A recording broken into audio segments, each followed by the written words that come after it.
Okay.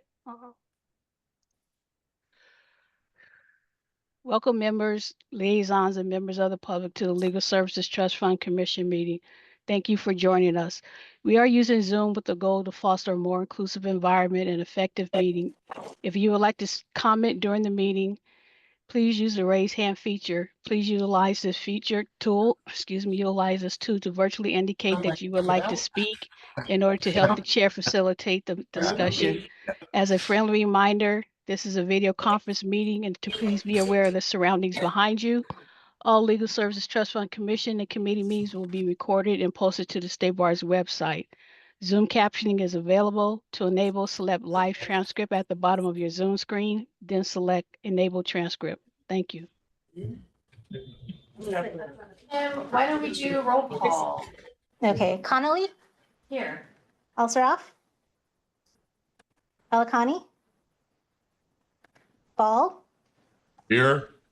Blakemore, She's here. She's here.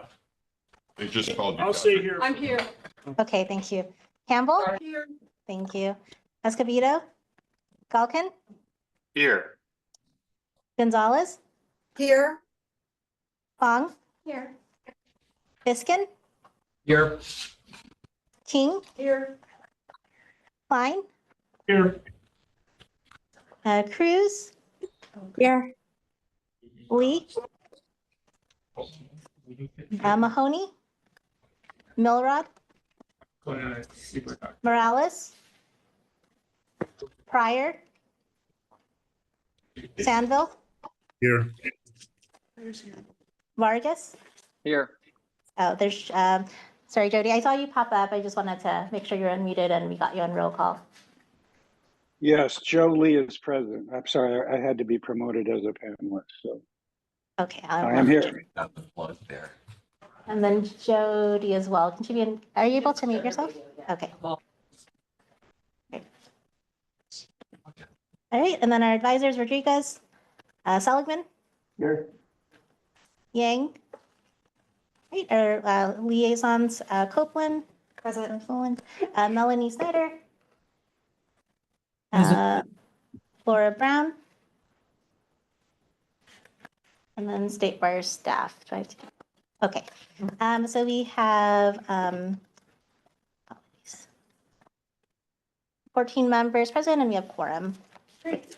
Thank you very much. Why don't we get started with public comment? Is there anyone from public comment? And I'll just say we're going to limit public comment to 3 minutes. And is there anyone that's online? One person has their hand up. I'll allow them to speak. Great. Thank you. Hi all, my name is Sasha Steinberger and I'm the founder and co-executive director of LegalLink. We're a legal nonprofit in the Bay Area and this is our first IOLTA application. The ERC working group has recommended the commission find LegalLink eligible for IOLTA funding in 2025 as explained in agenda item 5.3. We submitted written comment, but I just wanted to be here today to respectfully request the commission approve the recommendation and also explain a little about our slightly untraditional model of providing legal services. So a few key things to highlight. While LegalLink's expenses for purposes of the IOLTA primary purpose calculation are at 52% now, it's clear that the primary purpose of LegalLink's work is to provide legal services to indigent Californians, albeit through a relatively new model, slightly less direct than traditional legal services. What we do is we run an innovative community justice worker model that aims to close the justice gap. The community justice worker model is an innovation that's gaining momentum. Analogous to community health workers in the medical field, community justice workers are non-attorneys in community settings who are already trusted by people experiencing poverty. With the right training and support, community justice workers can help people to and through the legal system. This approach is also gaining national traction right now and across California with support and visibility from groups such as Legal Services Corporation, IOLS, Frontline Justice, and others. We are one of the earliest community justice worker models, founded nearly a decade ago. Our work is centered in Northern California with the mission to remove legal barriers that prolong poverty. The services we provide, all legal services, include limited scope legal services direct to indigent Californians, development of legal know your rights and referral resources, and training and consults on how to identify and navigate legal issues. As is the case with community justice worker models, not all of our services are direct to indigent Californians in the traditional sense. Instead, some of the work is necessarily directed to our justice workers, all of whom work at organizations fighting poverty, and they are indigent Californians' most trusted advocates and helpers, such as caseworkers at homeless shelters, housing search specialists, or employment program counselors. The justice workers are trained and supported by LegalLink to provide legal issue identification, legal system navigation, and non-lawyer support to their indigent Californian clients with legal issues. Perhaps most importantly, the justice workers create a bridge that can help people to trust, engage in legal processes, and feel empowered to access legal protections. In our legal first aid trainings, we ask folks to think of one word that represents the legal system to them. Each and every time for the last decade, the list looks like this: unfair, complicated, racist, inaccessible, etc. That's where we're starting from, and community justice workers make possible the extension of our justice system to the people who need it most. So in our IOLTA application and calculations, our qualified expenses. Okay. I guess I'm wrapping up. It's like the Oscars. Finish up your last thought, please. Okay, great. We were well above the 75% threshold, and now we are, after taking out the work direct to community justice workers, dropped to 52%. So again, just respectfully request that you all find us eligible for IOLTA funding, and thank you for your time. Thank you, Ms. Steinberger. Any other public comments? Okay.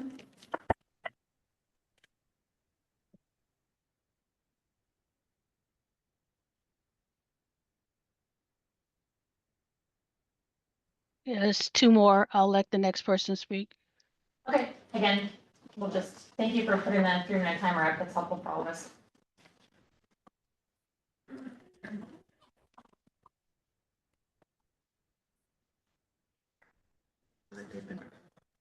I'm not sure who the next person is. So you might be on mute. Joey S., are you able to hear us? It's Joe from Move Center. Oh, okay. Kim, can you unmute? Working on that. You should be able to talk. Hello? Are you wanting me to talk or? Do you have your hand raised so you can do public comments if you'd like? This is Joseph Carrico from the Yuba Center Legal Center for Seniors. I'm calling concerning our application. We're still awaiting our final audit report.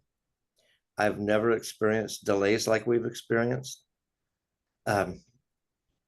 And what I have seen in the materials for this meeting today, we were approved with conditions, and I understand the conditions were monthly reporting instead of quarterly, and our application next May being timely, and I'm fine with all of that.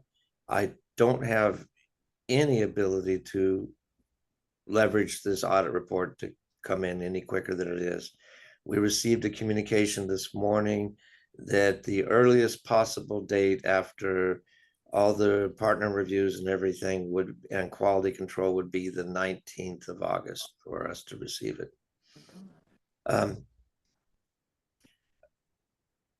I know that we have seen times in the past where more funds were released during the year, and I realize that should something happen and we not comply, that there is a mechanism probably available for you to distribute the funds elsewhere. But I would appreciate it if you're able and willing to let us have a mechanism to retain this funding and to be able to comply with these conditions for the future 2025 IOLTA funding. I know that we save lives. I had a recent communication from somebody who had no chance of retaining their housing, but we got them a soft landing and also put in the few minutes extra to help them deal with where they were. And she thanked me for helping her to move away from the bridge she was about to jump off of. And I don't always get dramatic texts like that from clients, but I do know that we do try to give the extra human link to legal services that I think a lot of our pay for fee competitors don't have the inclination or the time to do. So I thank you for letting me speak in this public comment. And if you have any questions, I'm willing to answer them now, but we would be appreciative of the ability to retain the funding. Thank you. Thank you, Joe. I did just want to clarify that in the memo, there's a recommendation. There hasn't yet been an approval or a denial. That's something we'll be considering today. So just to make sure that was clear for everybody. Okay, we have another public comment, Kim? Yeah, I have two more.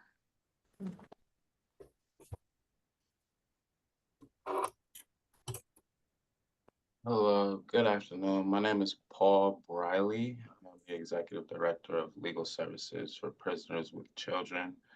I would like to thank the State Bar for your recommendation of eligibility. I understand there was a lot of work that was in question from last year. That was before I arrived in this position. I am the new Executive Director as of 3 months ago. And I'm eager to work with the State Bar to clarify any work that was considered unqualified or not qualifying. But I just want to thank you for your recommendation. I look forward to working with you. Thank you. Thanks, Mr. Briley. Welcome to our community. Thanks for having me. One more person. Yeah, absolutely. Thanks, Kim. Hi, all. Good afternoon now. My name is Gabriela Perez. I'm the Executive Director for Inland Empire Latino Lawyers Association. Our organization is included in a couple agenda items, but specifically for agenda item 5.4, I wanted to join today to ask that the committee adopt staff's recommendations in approving our carryover requests and budget modifications. I've spoken extensively with staff on why it was submitted late and can assure the committee and our contact at the State Bar that it will not happen again. We spent down the carryover money aggressively in a way that positively impacted clients. Our organization was able to provide counsel and advice and prepare the documents the same day at various expungement clinics. For those who had 3 or less convictions, we opted for a live scan provider because many of the clients were unable to recall their criminal history or unable to retain the records due to a financial or transportation barrier. So this was extremely important for us to address. We wanted to ensure that when we were doing the expungement, we were not only clearing one portion of the record that could still leave them to not obtain certain opportunities or be denied for those reasons. So through our live scan protocol and additionally the billboard advertisement, we more than doubled our open cases. From April, that was 78 to 190 in May. In March, it was difficult to reach clients for the expungement clinics, even while partnering with our other organizations. So I identified a key geographical area that had other county and state agency advertisements, and we immediately saw an increase in client calls, clinic appointments. Many of the people that we serve are unaware of the free legal services available to them, so it's really important for us to address the knowledge gap.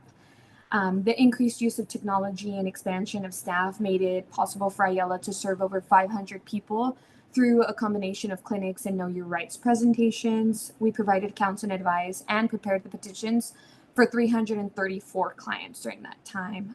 In future years, I don't expect there to be large carryover amounts or budget revisions requiring them to escalate to this level. I sincerely appreciate the help of everyone from the State Bar and for the committee for being open to this comment.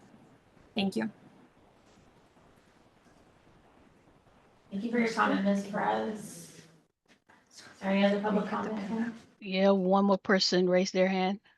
Okay. Good afternoon, everybody. This is Claire Solat from the LSFN. And I just wanted to let you all know that I am in the audience today and will be sharing lots of information from this meeting with LSFN participants. You happen to have at least 5 or 6 agenda items which overlap with things that we've either done programming on recently or getting ready to explore. And we love the idea that we're able to be in partnership with public funders. And just, again, thank you for the opportunity and excited to be here for the meeting.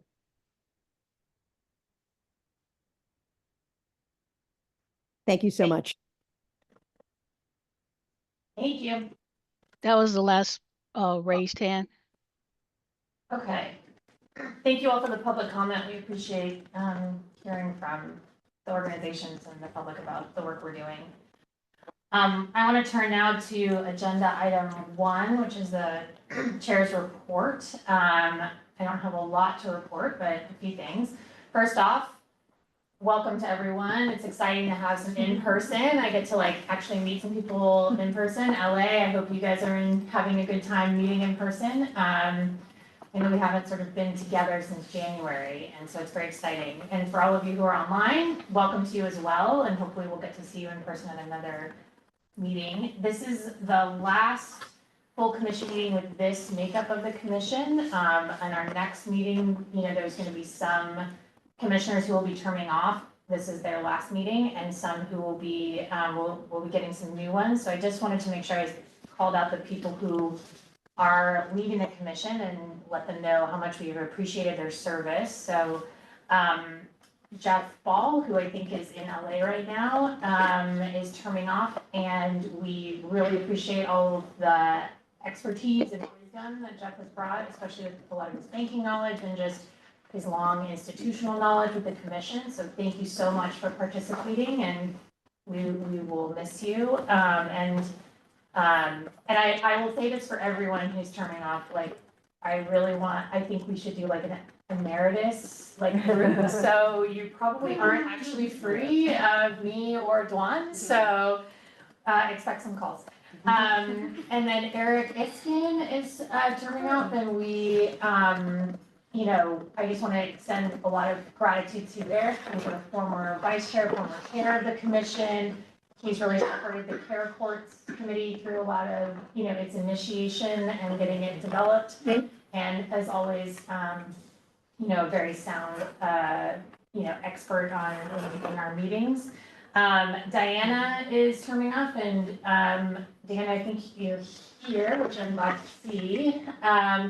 We got to work on the working group for the quality controls, and Diana had a lot of very useful, helpful, thinking on the process. And I wish we had a chance to work together more, but really very much value your expertise. And Joe Lee, my understanding is you're also turning off, and we didn't get a chance to work together very much, but I know that you're a great participant on the partnership grants committee, and really valued the knowledge and, again, sort of the experience that you brought to the commission. And then Judge Seligman, you're leaving us as a liaison. That's, I think, we will very much miss you and very much appreciated all of your,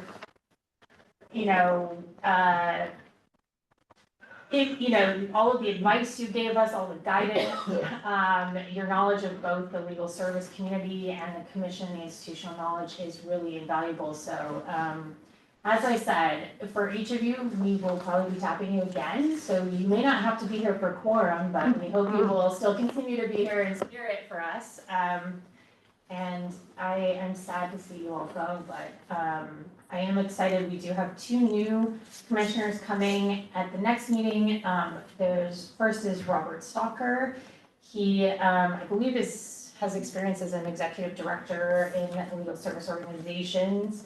And then Judge Kristen Rossi is going to be joining us as well. She was on COAF, and so have some really exciting new people coming on. So I hope we can it's been a great year working with all of these folks. We've done so many, really interesting things this year, and I hope we can continue that into the next year. So for those of you who are continuing on, we have all the fun work of implementing our strategic plan.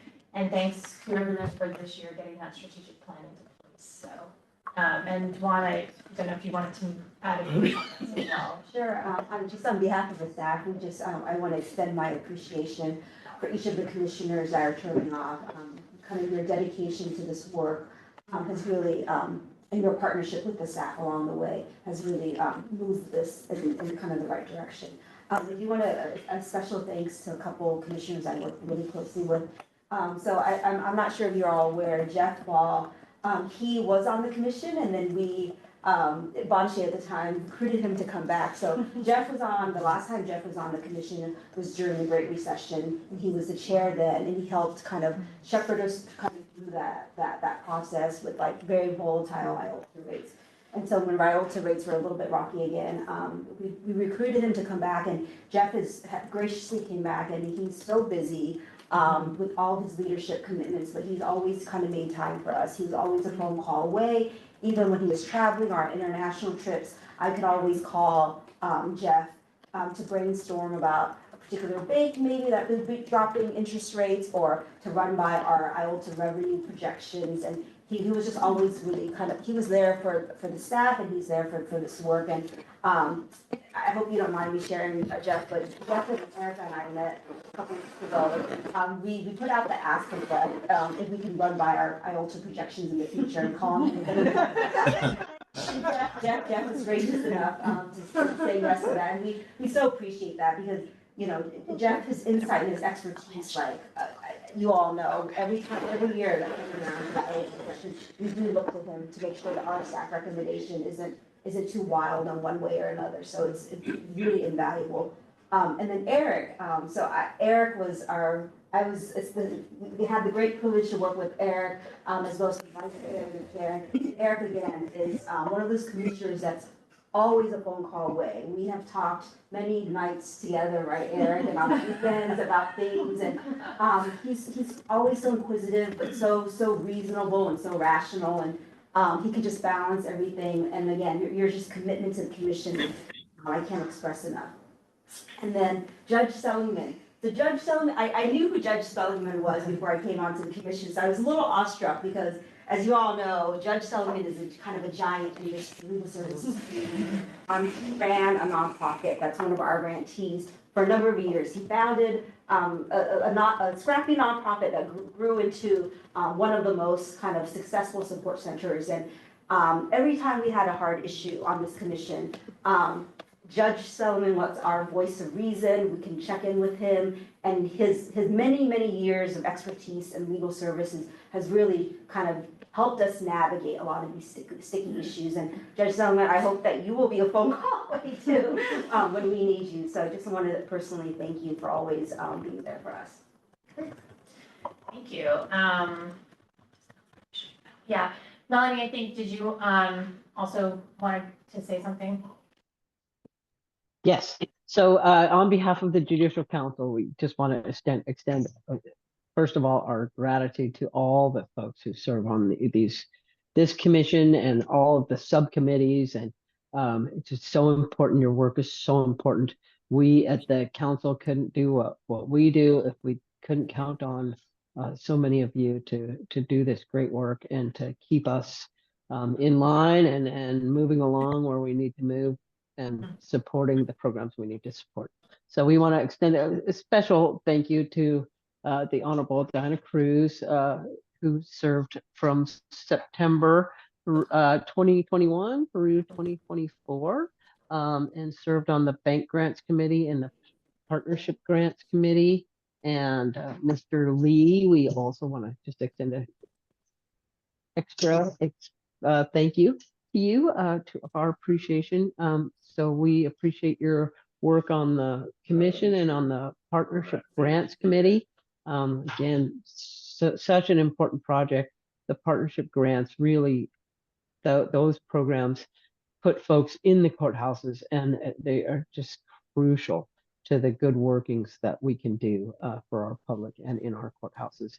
And then Judge Seligman has been with this commission 2 times, 2014 through 2017, and then again came back 2021 through 2024. And I have the great pleasure of working with you, Judge Seligman. You'll remember I believe it was on the path. And also on this commission, and just your work is so vital and brings such a great just depth of understanding to the commission and to all the work that you do. So for all of you, that just please accept our gratitude and thank you so much for serving the Judicial Council and for representing us so well. Thanks. Yes, thank you, Paul. Diana. I just wanted to briefly say that it was such a pleasure serving with all of you. Thank you all for giving us the opportunity to be more involved in this. And a huge shout out to the staff who worked tirelessly to make sure that access to justice is improved. Thank you. Judge Seligman? Yeah, I want to echo that and also just say that it's been an incredible privilege and honor to watch this program grow and develop over the years. When I started with the commission, I think our budget was certainly was in the single digit millions. I don't remember if it was 4, 5, 6, 7, or 8, but it was way down there. And we've seen the growth, the development of programs. We've come through some rocky times, which I want to acknowledge. There were some challenging moments in the past where our very autonomy was at risk. And the commission persevered and it developed and got some further legislation, and it's become really one of the most important supporters of legal services in the country. And so it's been really an honor for me to serve you, and I wish you the best going forward. And yes, Duan, you got my number. You got to call me. Thank you. Thank you all. Okay, now I'm going to turn it over to Duan, who's going to give us her director's report. And I have a short report. So we've been tracking IOLTA revenue really closely. We're on track to kind of meet what we projected and maybe exceed it by $3 million. There is one, the Fed is meeting and they've been indicating that the rate drop is most likely going to happen. We did build in one rate cut, so if it happens, we should still meet our projections, but we will keep you obviously updated in November to see if that drop is more severe than we anticipated. I think at the last meeting, I mentioned that our office is restructuring and we have promoted a couple program managers. Just want to remind you, Heidi Slater and Chris McConkley have been promoted. They're both program managers. Heidi is concentrating on compliance and fiscal issues, and Chris is on policy and training and technical assistance for programs. And Crystal has also been promoted, and she's going to lead our operations team and our technology team. I also wanted to say that we are hiring a new director of grants to kind of oversee this work. We've been having somewhat of a difficult time recruiting. It's a big position. We need somebody that will oversee kind of all of the grants work. Just because it's growing so large. So if any of you know, we can send out the job posting after this meeting, but if any of you know anybody in philanthropy or management, or you think might be good, a warm referral is always how we've been able to successfully kind of recruit at that position. I'll send it around, and if you know of anybody, even if you don't know if they're interested, just let us know. We will ping them to talk. And then I'm going to hand it over to Crystal because there's been a lot of changes in our kind of software management and our agenda management and like protocols. And Crystal's going to kind of go through some of the changes so that you're all aware of them. Sure. Good afternoon, everyone. Just wanted to share a couple operations related updates. You may have noticed or observed the change in how the agenda looks like, how it's structured, where the materials are posted. We are transitioning to one meeting, which will be our meeting platform system.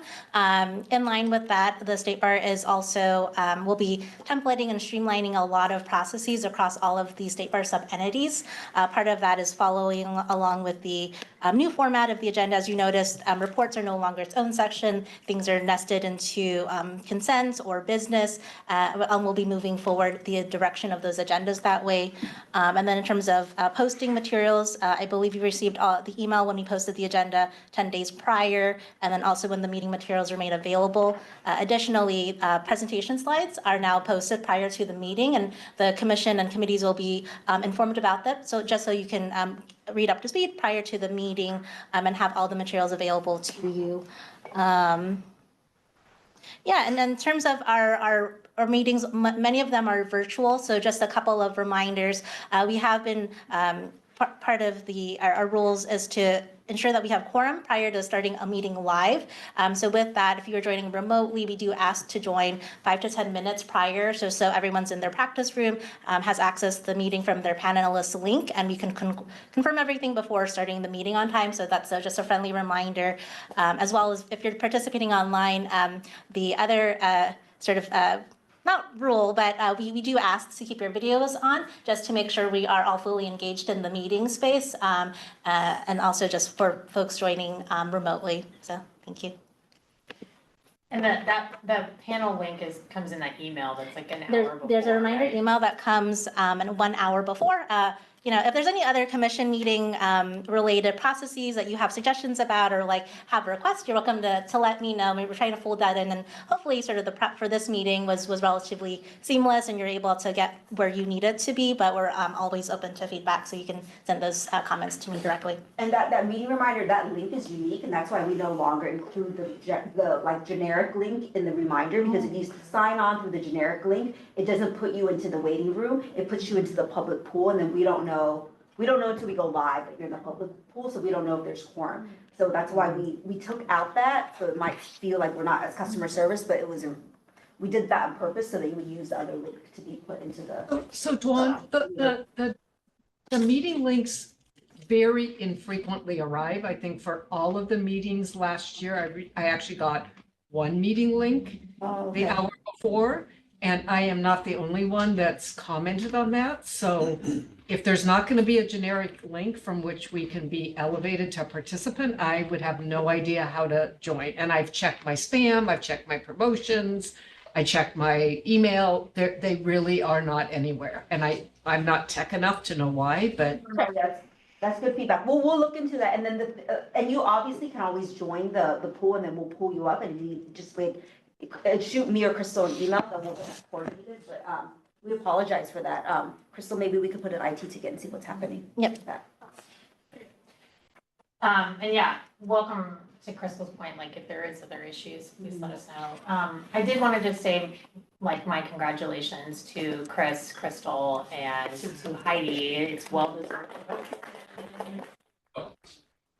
Yes.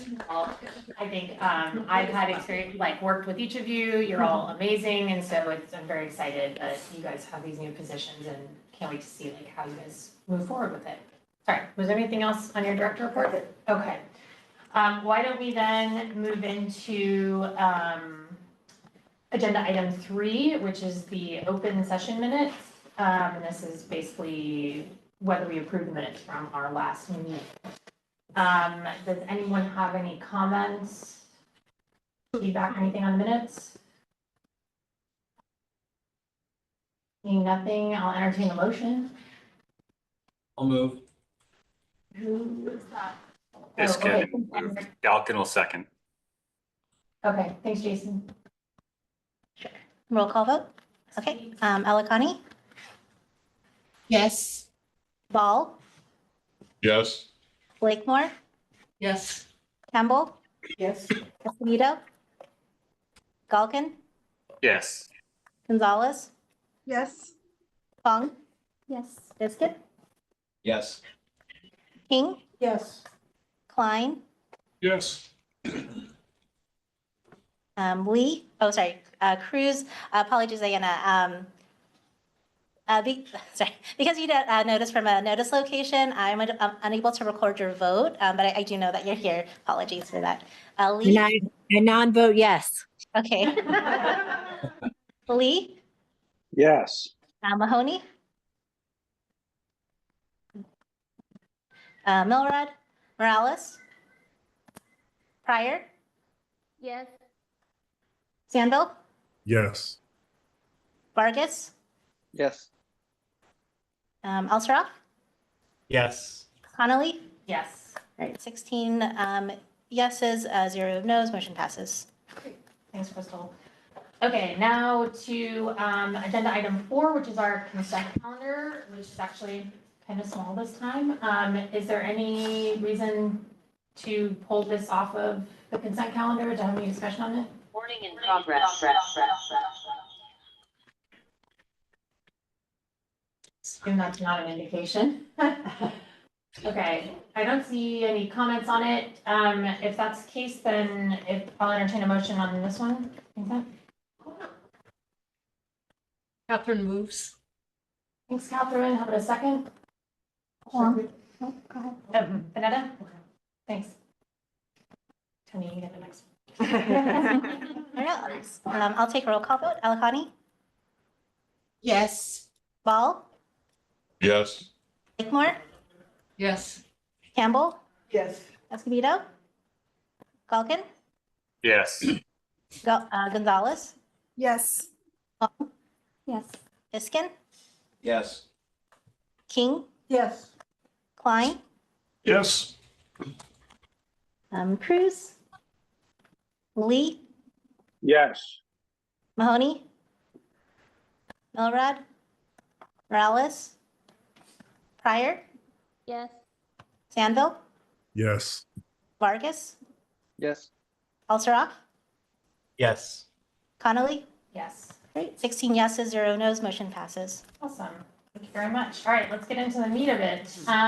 Let's move to our business, item 5. So let's start with agenda item 5.1, which is about approving the recommendations regarding audit-related issues in the 2025 IOLTA EAF applications. Excuse me. This comes from the EBR committee. So I'll turn it over to Danielle and Catherine. Great, thank you. I'll go ahead and share screen. Thanks, Danielle.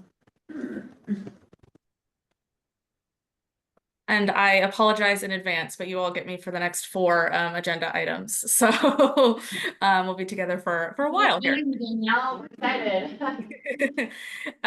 Great. So as Erica mentioned, 5.1 is regarding audit issues for 2025 IOLTA EAF funding.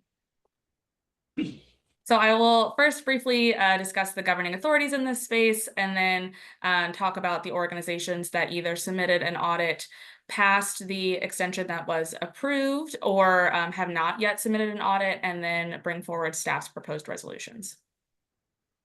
So State Bar rules require that an IOLTA EAF application include an audited financial statement by an independent CPA for the fiscal year that concluded in the prior calendar year, and the rules require that that be submitted by May 1. State Bar staff have the authority to grant an extension up to the IOLTA EAF application deadline, which is May 15.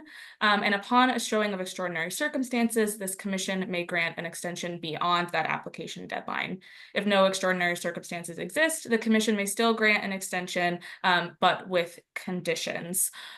The schedule of charges and deadlines, which is attached to the State Bar rules, states that under no circumstances shall such an extension be granted beyond the date upon which grant allocations are run.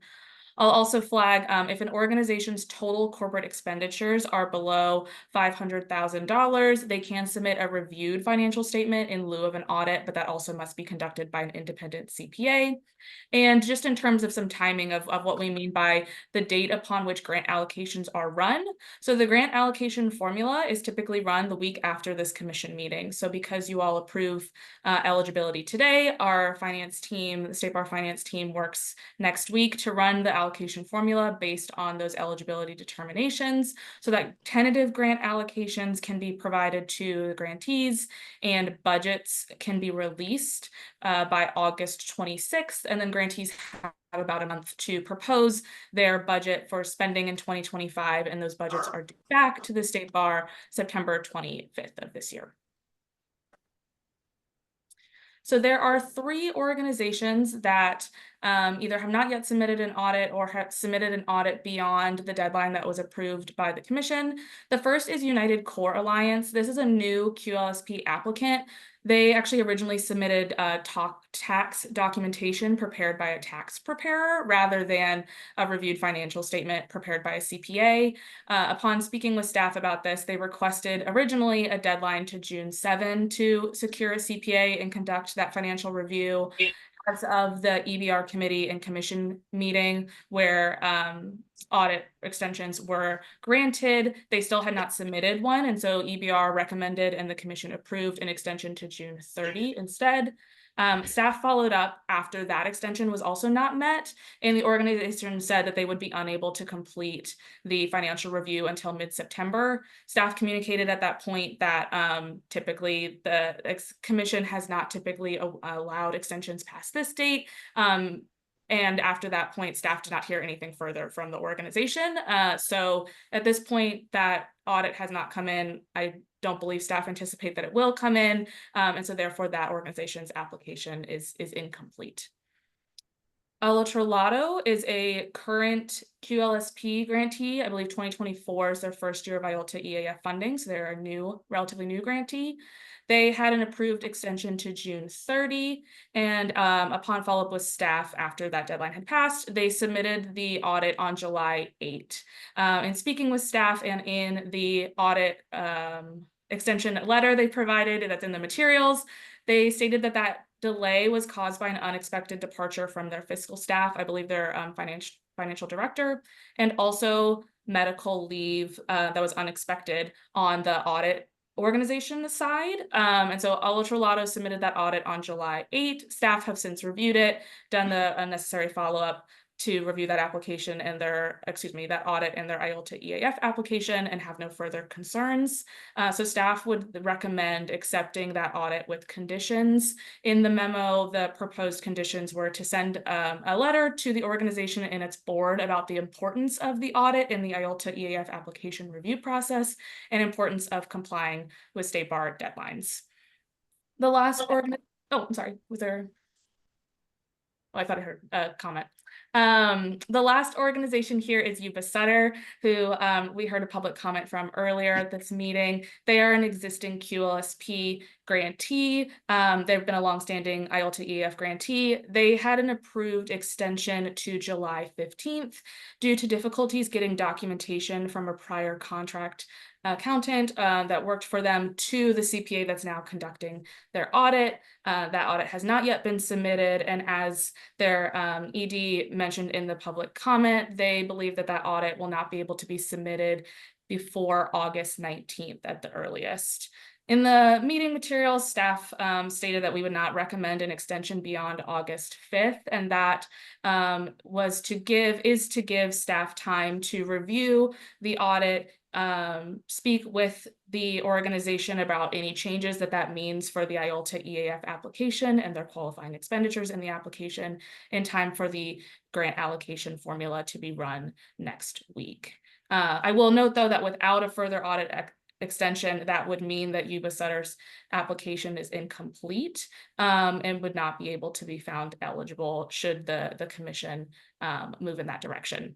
So the next slide is the proposed resolution language. So I'd actually like to stop it here and open it for discussion or any questions. Comments, questions? I have a question. Yeah. So, and I should probably know the answer to this, but is an option that we have in the case of Yuba Sutter to simply withhold their allocation until such time as the audit is completed, since we know that that is in process?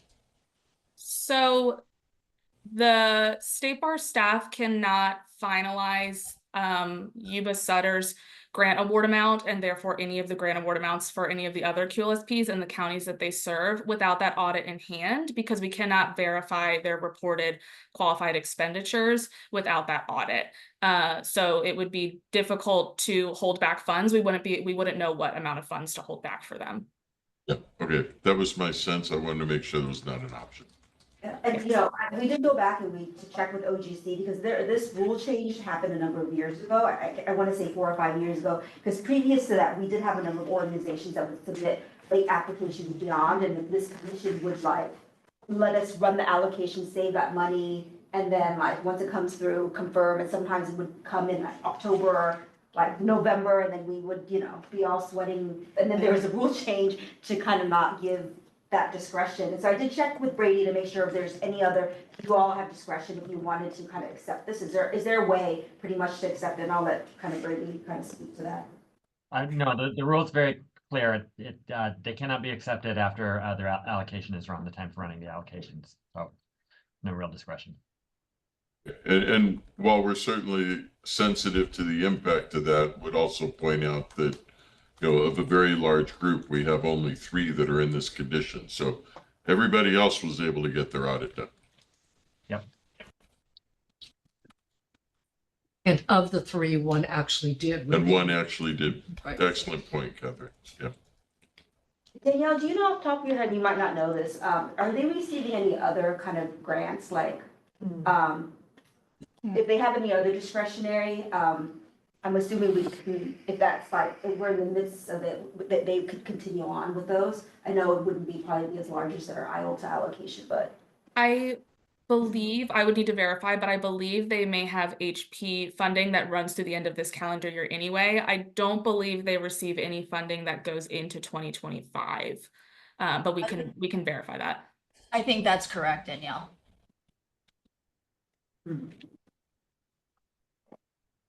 Okay. I should just confirm, as far as timing for when the allocation actually needs to be run, that needs to be done next week in order to get things timely completed, right? So we don't have we don't have room on that end. No. Okay. Jason? Yeah, just a quick comment. In light of the timing of everything, I mean, it does seem somewhat painful. I realize that there are a minority of organizations that are in the extension category and and 2 that were unable to do it in a timely manner. But considering that there's an expectation that for Yuba Sutter, the audit report is expected within 2 weeks of the time when it would be needed to do the allocations, that a whole fiscal year worth of, ineligibility is the consequence, as opposed to having some either discretion or some mechanism, to the comment earlier, to either an offset or something to be done in these circumstances where there is a delay that puts someone beyond the deadline, that doesn't result in basically a full DQ for the whole year. It just seems like a rather heavy-handed consequence for what amounts to, a late submission, when there are other instances where we found, and maybe not for these particular grants, where we've been able to either withhold or, okay, well, you're not going to get funding until this date or something else, or there's a reduced funding. An all or nothing seems a lot for me. And I understand why, and I understand the rule is structured that way. And so organizations should know. I'm just not sure that that's a maximum desirable outcome. So it's Catherine. My understanding of the comment is that we actually don't know when the audit would be submitted. It said in a conversation with the auditors, the earliest it could be submitted would be August 19th. But my impression is that that is not a guarantee of when it would be submitted. And I guess the question following up from you, Jason, would be like, my understanding is you can't run any of the other IOLTA grantees formulas, right? and there's a deadline by which they need to get the material and submit a budget so they can ultimately be approved by the commission at a subsequent meeting, and they only have 30 days to do it. So I appreciate the consequence for the organization, and I appreciate the good work that they've been doing, but I feel a little boxed in with the rolling implications, unless I'm misunderstanding something from staff about what they need to be able to include an organization in the way that the formula is currently run. I just don't know what the solution is. I think you're right. I think we are boxed in, which is the reality. That's kind of my concern, is that the way things are structured, it negates any form of flexibility that could be applied for circumstances such as these, right? And I just think about other alternative structures where you do an initial allocation and a reallocation, because frankly, like, while these organizations are planning on their allocation, once they get it, it's not all spent day one of the allocation, right? They have a certain amount of time where they're spending the money that's allocated, but we're locking them into that allocation as of day one because of the way everything's boxed in. So I understand the current circumstance, and my comment is mostly just it feels like that doesn't necessarily need to be the only way to do things. So I will just say, on the other side of the coin, like, first off, the deadline's actually May 1. And so we created, we did in the rules committee a way, because it used to be that if you didn't have extraordinary circumstances and your audit wasn't in on the deadline, then you got denied May 1. And so we changed that to kind of allow for more flexibility, but with conditions if there wasn't extraordinary circumstances. And I also would just like to point out, that the other issue that we face is, well, we want to be, I think, understanding and flexible with the organizations. We also get audited and have to make sure that we are accounting for whether the money that we are, and in our allocation process, we're doing that appropriately and correctly. And so it seems a little concerning to me to run the allocation without actually having a verified audit,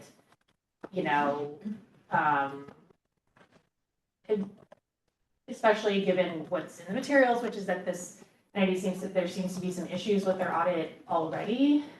So that makes me like even more concerned about, that the continuation on that, and sort of depending on the money going to other organizations based on an organization who's, we don't actually have a formal audit and there's conditions that are giving rise to some concerns.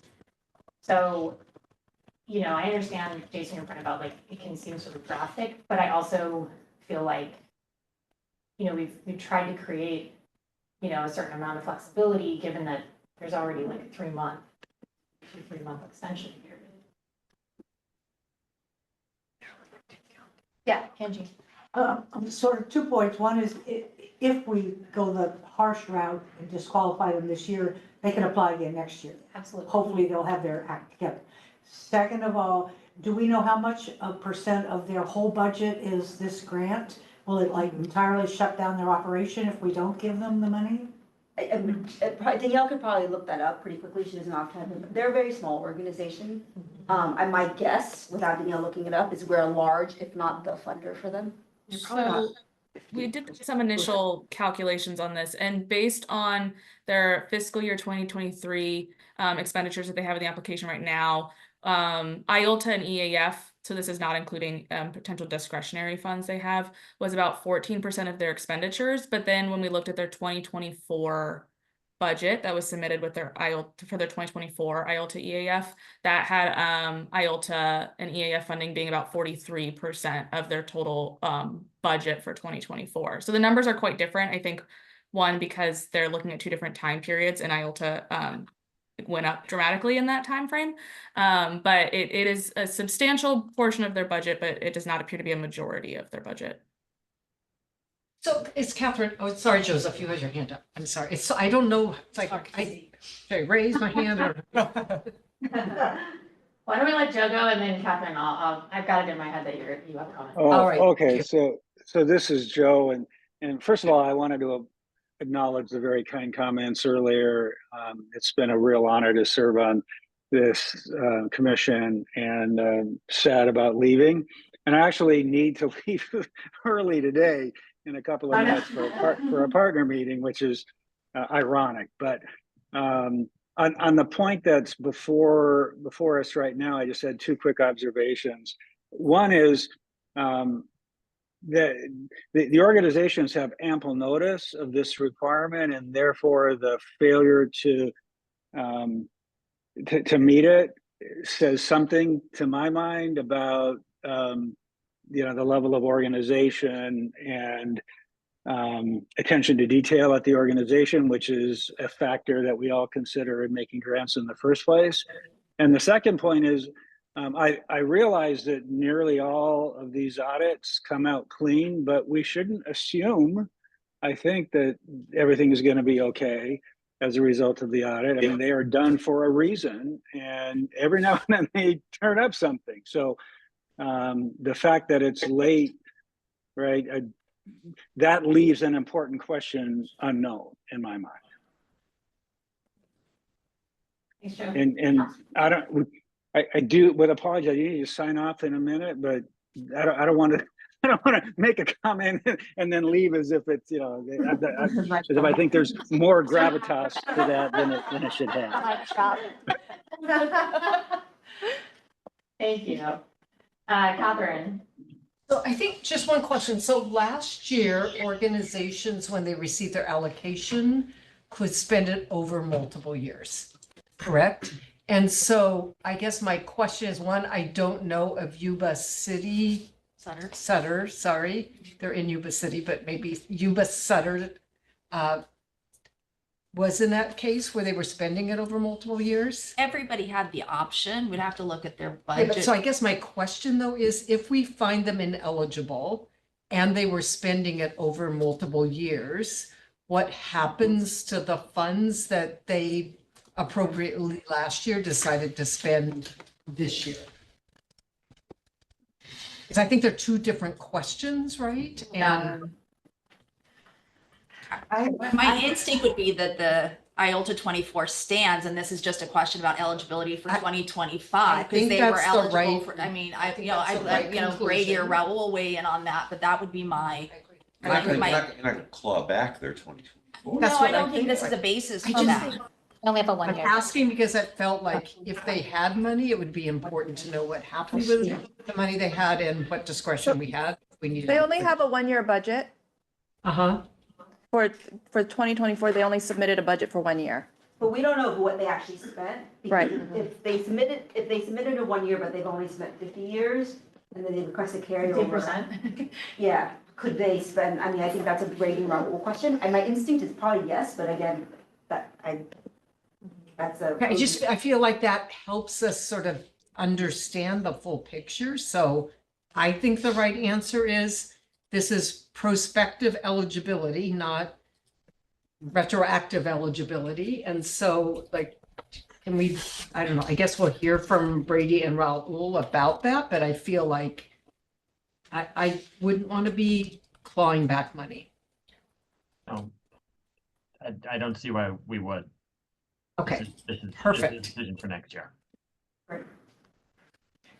Just to confirm, so maintaining IOLTA eligibility is not a basis for you to have the money? I'm not saying, like, there's like discretion, I assume, that we could exercise or not, but I'm just curious if that's even like part of the Well, grant. they submitted their audit for this year, last year, so they established their eligibility for this year's funding. True, but I'm asking, I think, a slightly different question, which is like, if they keep the money and then spend it down over multiple years and they like lose IOLTA and eligibility at somewhere, I'm not saying I'm proposing that we claw back. I'm just curious. I mean, they're still a current grantee, so they need to comply with their contract, and if they want to budget extent carryover, they need to, I mean, they're still operating under all the agreements and rules pertaining to the loan, the grant that they have. Okay.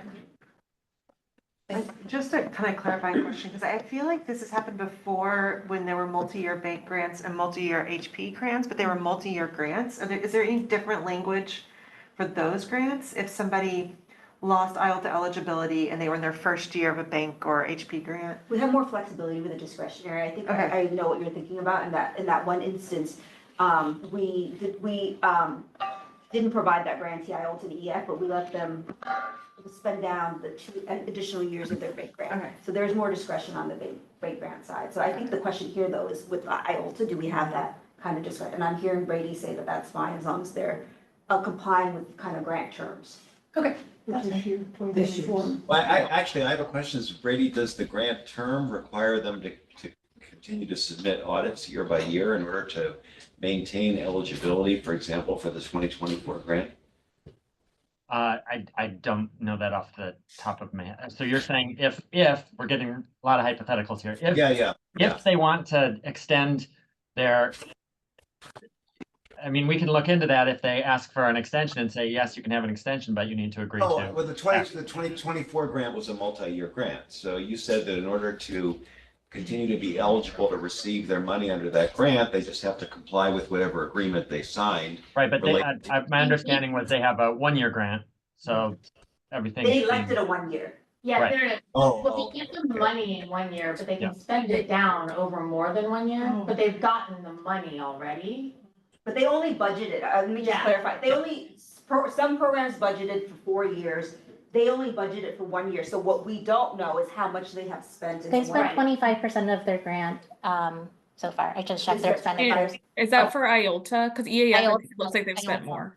Up until when, Crystal? We have Q1 and Q2, so it's about 25%. There's going to be a carryover. I guess more generally, I think that it's a good question, but it would be good for us to understand sort of the lay of the land about eligibility with IOLTA now that we are have approved multi-year spend down, which I think Catherine raised a really great point on that. I think it also speaks to the organization. You would understand, I think you said 43% of their funding was from IOLTA.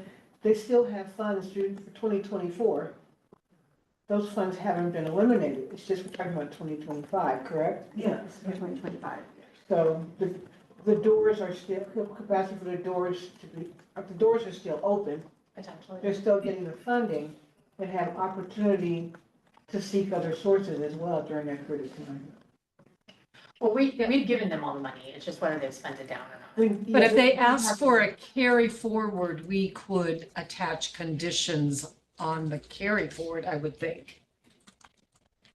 Right? Well, there is no carry forward. It would be a budget modification where they would request to spend over. Old school, it was a carryover. Right. So now it's a budget modification. Yeah, so the spending period, it goes the 4 years, right? So it would be a budget modification. And I suppose you can attach whatever you want to approval of a budget modification, I would think. I don't know, it's just you had some conditions of things that might, anyway, we don't have to decide. Well, I mean, and they're still contractually obligated to spend according to their budget, and even in the absence of new conditions, they will be required, if we approve a budget modification, they will still be contractually obligated to spend according to that new budget that's been approved. And we still have all of our contractual rights to inspect their records and so on and so forth. So if there isn't other discussion, I'm actually going to move the staff recommendations and appreciate do you want to should we read the resolution? I mean, I just was going off your chart, so. Sure. I will second. Jeff is seconding, but why don't you read the resolution? It's a little hard to see on the screen. So. Of course. Resolve that the Legal Services Trust Fund Commission grants Audit-Related Inc. an audit extension to July 8th, 2024, conditioned upon State Bar staff sending a letter to the organization and its board about the significance of the audit in the IOLTA EAF application review process and the importance of complying with State Bar deadlines. This resolution doesn't explicitly speak to Yuba Sutter, the thinking being if they already had an audit extension, they've since passed that audit extension and they didn't submit it. And so I don't know that you need to affirmatively pass another resolution saying that their audit was not submitted on time, or you choose not to grant another extension, though you could if you. No, but there's two organizations for whom they didn't submit an audit and their application was deemed by staff as incomplete, right? Right. So. Right. By default, they're incomplete, right? Unless we take action to grant more time, which That's right. Right. is not in this resolution, Correct. only the one organization for which we have already received the completed audit. Yep. Correct.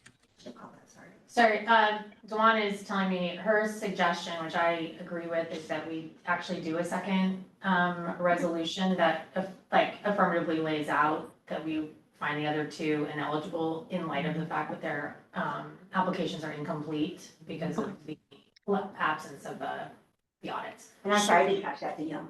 No, it's okay. I had that as part of 5.3 on IOLTA EAF eligibility in total, but if you would like it as part of this resolution too, happy to do that. Oh, you have another agenda item? Sorry. No, because 5.3 is. Eligibility. Oh, okay, gotcha. Never mind, Yes. leave it there. Let's just do eligibility there, that's fine. Okay, so we just have to approve the audit extension for Allotro, Lotto, and then we'll deal with ineligibility of the other two later. Thank you. All right, great. So I have Blakemore's moved and Bala seconded. I'll do roll call vote. Alakani? Yes. Ball? Yes. Blakemore? Yes. Yes. Escobedo? Kelkin? Yes. Gonzalez? Yes. Huang? Yes. Biskin? Yes. King? Yes. Klein? Yes. Cruz? Lee? Mahoney? Milrod? Morales? Pryor? Yes. Anvil? Yes. Vargas? Yes. Alsaraf? Yes.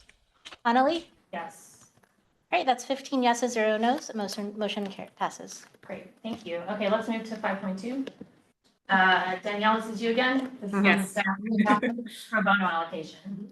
Great. Yes, so we'll be speaking about recommendations regarding IOLTA EAF applicants' eligibility for the pro bono allocation for the 2025 grant year. I'll quickly review pro bono allocation requirements, the testee applicants, and then the proposed resolutions. I'll flag that this was an item that went through eligibility and budget review not last week, a couple weeks ago. So these are EBR recommendations rather than staff recommendations. So the IOLTA formula includes an additional allocation for QLSPs that recruit substantial numbers of attorneys to provide pro bono services and has as its principal means of delivering legal services that pro bono recruitment. Under current governing authorities, a QLSP applicant to be eligible for this additional allocation must demonstrate that it recruits substantial numbers of attorneys by meeting a minimum threshold of 30 volunteer attorneys in the county for which they're applying for the allocation, at least 5% of the attorneys in that county, or have those attorneys volunteer at least 1,000 hours of time. And that is a bright line test threshold requirement under the current governing authorities.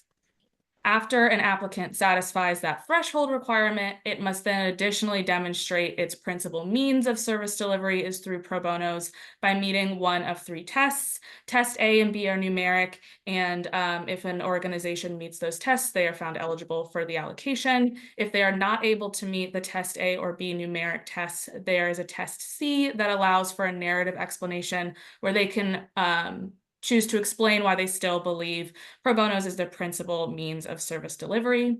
A new State Bar Rule 3.680HI, approved by the Board of Trustees in July, but not in effect until January 1, would allow greater flexibility and provide factors to consider when evaluating whether a QLSP applicant has met those 2 requirements. So recruiting substantial numbers and demonstrating that it is their principal means of service delivery. That new rule will remove the threshold requirement, that bright line test that the current substantial numbers test requires. 10 applicants applied for the pro bono allocation under Test C for 2025, including 2 organizations that did not meet the substantial numbers threshold in one or more of the counties for which they're applying. Those applicants are here, and I'll draw your attention to the starred counties and organizations. Those are the counties in which an applicant did not meet the threshold requirement. So Inland Empire Latino Lawyers Association did not meet the threshold requirement in Riverside or San Bernardino. Legal Aid Society of San Bernardino did not meet the threshold requirement in Riverside, but did in San Bernardino County. The others met the threshold requirements. And I am focusing particularly on this threshold requirement because upon discussion, EBR expressed concern about whether the new state bar rule that does not go into effect until January 1, whether that new effective date was clearly communicated to the commissioners when this passed through the Rules Committee and the Commission, and also was clearly communicated to grantees and the public when this went out for public comment. And the committee was inquired as to whether flexibility could be afforded, and that under the new state bar rule, and that might apply to their analysis for this application cycle. State bar staff in the EBR meeting discussed, conferred, and do not believe that the commission can yet apply the new rules. So the committee recommends finding those organizations that did not meet the threshold requirement eligible for the pro bono application, pending and contingent upon a revision to the effective date that would need to be approved by the state bar, the Board of Trustees in September, which is a future business item on this agenda.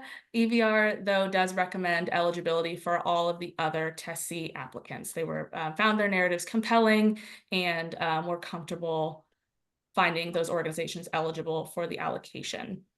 Do want to flag before I open it up for discussion, that this will impact the allocation and that we're potentially in this sort of gray area or in a holding pattern, a little bit of limbo, but until that September Board of Trustees meeting, we would anticipate, or staff propose, to essentially run the allocation as if that effective date will be moved and those organizations will be found eligible, and would run the allocation under that assumption, make tentative grant award amounts under that assumption, and then should the Board of Trustees vote differently, that would result in moving some funds around and dispersing additional funding to applicants in Riverside and San Bernardino counties, which are impacted by this decision.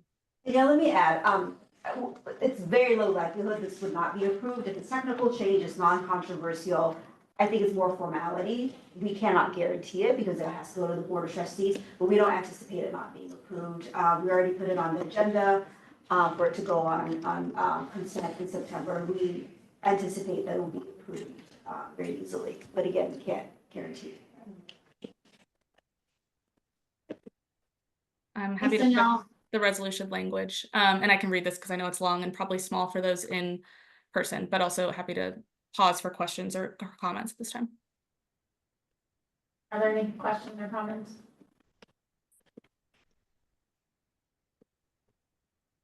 And then why don't you read it for us, and then. Sure.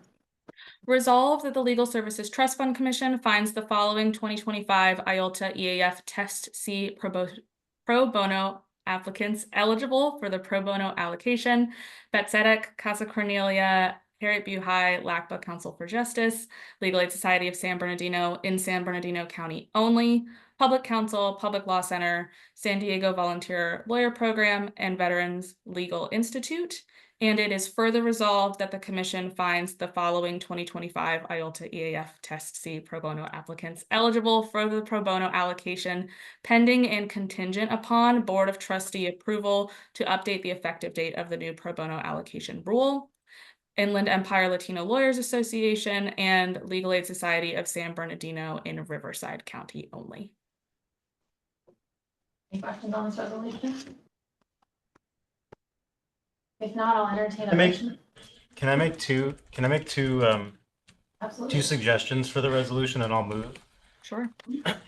I think I'd feel more comfortable if neither of them said Test C, just said that they were pro bono applicants.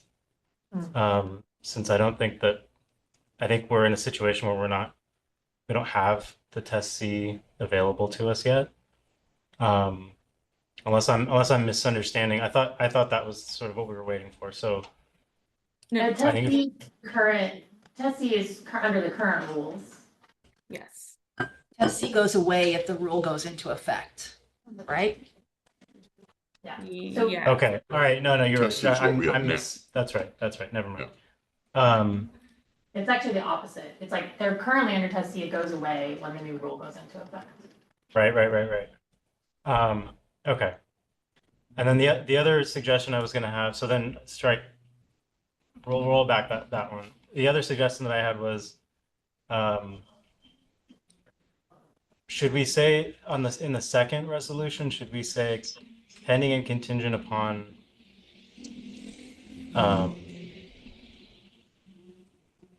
do we need to be more, should we be more specific about what the update to the effective date would be that would allow this to move forward or allow them to go ahead? Sure, we can put in the date. It's effective that the date that they vote on it is usually what we would be asking for. To update the effective date of the new pro bono allocation rule to what? July 18. No. Are you moving it to July 18th or the September board meeting? We're moving it for September. So it would be either September 18th or 20th, I think is the meeting dates for that. So September. Are you asking for the meeting date or No, the not the meeting. I'm saying retroactive what the effective date would be because That makes sense to me. right, like I think we to should add the retroactive effective date? because if they let's say they move the effective date. I mean, this is just purely speculation, but if they move it forward, for example, then I don't think we want to have this be contingent upon that. We want it to be contingent on it being moved to a date that we're saying is appropriate for this to be approved, right? Yes, I guess my question is the request that's going to the Board of Trustees, does that ask for a July effective date or a September effective date? Yeah. That I'm unclear. So this is Angela, if I may, July 18, 2024 was the date that the Board of Trustees approved the rule. And so the recommendation is to have it retroactively effective that date that they approved the rule change. Great. All right, then I will. Yeah. And with that date, they would then be eligible. Not having it be July 18th doesn't pose any problem, right? Yeah. Now that we've raised we're trying to solve a problem. And if we say it's effective July 18th, I just want to make sure we've resolved the problem. We resolved the problem. We worked with our law. Okay. Great, perfect. Thanks for raising that. No, One question I have though is like this, we will approve the request to go to July 18th. You have one more agenda item that Angela's going to present so that you formally approve that this is going to go to the board. We're anticipating that. So should we need to put that in the resolution since we're past it? No, you don't think so? Yeah, Okay. but you're just right after. Part of me thinks they should just do them together. You can. It's up to you. I don't know, what, Angela can just pull up that motion. We don't have to go through the whole thing. yeah, since we're already getting briefed on it, if no one minds too much, why don't we approve the request? And then we approve this resolution and Angela, sorry to take you out of order, but. Yeah, then Angela, you don't have to present then on 5.5. You just give us the motion right now to approve it with the. No problem. So I'm happy to present whatever the commission you. would like me to present. And so do you want sort of a couple of talking points about this, or shall I just directly? Teams Danielle the motion. Danielle will then add it right now live, and then we'll just get that done in one swoop. Okay. We have the discussion. We just need, I think it's combining the resolution into this resolution, so it happens at the same time. It just Okay, seems one like moment. they're all kind of covered in the same space. Like, why not just have us approve extending it and approve the allocations with the contingent upon the Board of Trustees extending it all in one resolution, and then we move a little faster through the agenda. That's okay. Sorry to throw a wrench in you guys, in your plans. Just give them a minute. Yeah, absolutely. Teams and Danielle's copied it. No, not a problem. It'll still save us time. You guys are doing great on doing all of this. Thank you very much for all the thoughtfulness on this. Maybe, actually, you know what? We've been going about an hour and a half. Why don't we take a 5-minute bio break while they get things fixed, and then we'll come back on and do that. How about that? Sure. All right. I'll get you.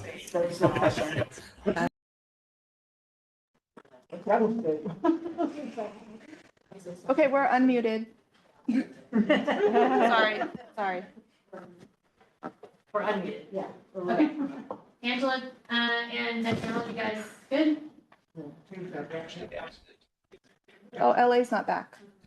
No. Oh, there's Chris. Well, I still check with Angela. And Yes. Danielle. Yes. I was trying to say We're good.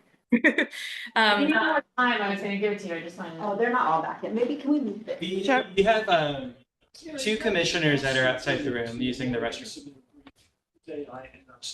We'll wait a few. Thank you. Yeah, if you're gonna use it. You're saying.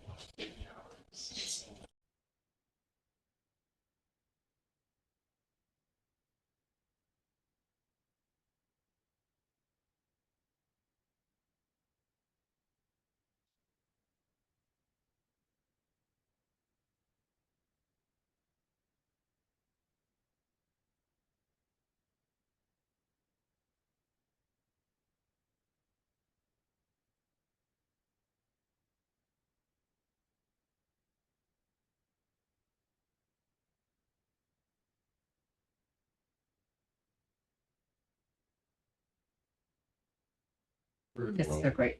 Okay, we're back off mute. Around people. I have teenage boys, so our trip is. Can you hear us in LA? yes.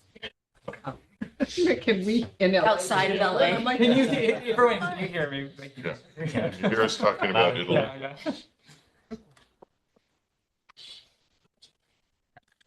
Okay, we're unmuted. They're just. Great. Okay. Danielle, Angela, thank you guys for the work on this. Everybody, welcome back. Let's go through the resolution and then we can. Sure. So how I've structured this is the same resolved clause is the same. The commission finds the following 2025 IOLTA EF Test C pro bono applicants eligible. These are the ones that EBR, had no concerns about and no conditions upon. And then this would be the latter half. Resolved that the LSTFC approves amending the effective date of State Bar rules relating to the Legal Services Trust Fund Program, Rule 3.680 HI, provided as Attachment A from January 1, 2025 to July 18, 2024. And it is further resolved that the commission recommends the Board of Trustees approve this amendment at its September 19, 2024 meeting. And it is further resolved that the commission finds the following 2025 IOLTA EF Test C pro bono applicants eligible for the pro bono allocation pending and contingent upon Board of Trustee approval to amend the effective date of Rule 3.680 HI to July 18, 2024. IOLTA and Legal Aid Society of San Bernardino in Riverside County only. Any questions or issues with the resolution as stated? Hearing none and seeing none, I will entertain a motion. I'll move. Thanks, Angie. Second? All right, I'll do roll call vote. Alakani? Yes. Hall? Yes. Blakemore? Yes. Campbell? Yes. Escobedo? Galkin? Yes, abstain as to IOLTA and Legal Aid Society of San Bernardino specifically. Thank you. Gonzalez? Yes. Huang? Yes. Iskin? Yes, abstain as to Bates Eddick. King? Yes. Klein? Yes. Cruz? Lee? Mahoney? Milrod? Morales? Pryor? Yes. Sandville? Yes. Vargas? Yes. Elseroff? Yes. Connolly? Yes. It's 15 yeses, 0 nos. Motion passes. Okay, now we're moving to 5.3, which is to approve the recommendation of eligible and ineligible applicants for the 2025 IOLTA and EAF. And now I'm Catherine again. So this is a heavier one. So the agenda here is to discuss new grantee ILA activities, go over the eligibility review conferences or ERCs for several applicants who received one or participated in one this year. And then because it is a heavier agenda item, there's a slide summarizing eligibility recommendations before proposing the resolutions. This body of recommendations did not go through the EBR committee because of the meeting that needed to be canceled. So this is a combination of staff recommendations and those ERC working groups recommendations. So I'll try to make that clear as we go through, but if there's any questions about that, please let me know. So the first relates to new grantee ILA activities. The EBR committee typically reviews and did review the vast majority of impact litigation and advocacy activities from IOLTA and EAF grantees in the spring. So activities that impact a broader group beyond the organization's individual clients, things like impact litigation, class action cases, legislative and administrative advocacy activities, staff review, and then raise to EBR and the commission any actions or activities of concern or question. However, new IOLTA EAF applicants, because they were not grantees in the spring, submit their ILA activity reports during the IOLTA EAF application process.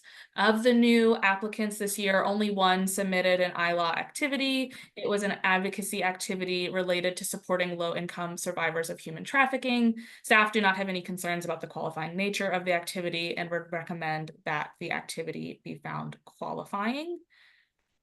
So there's a very short resolution to that point, but happy to answer any questions or hear any comments on this portion specifically. Danielle, just to confirm, do you want us to do the resolutions as we go? So for IOLTA EAF eligibility, I've put those all in one recommendation, but this felt like a slightly discrete. It's talking about the qualifying nature of one singular activity. So this is its own resolution, but then the IOLTA EAF eligibility is one kind of super resolution, if you will. Great, makes sense. Do you have any questions or comments on Step Forward Foundation's activities? I'll move. Tony said she'd make the motion. Vanessa said she'd second. All right, I'll take a roll call vote. Alakani? Yes. Ball? Yes. Blakemore? Yes. Campbell? Yes. Escobedo? Vulcan? Yes. Gonzalez? Yes. Long?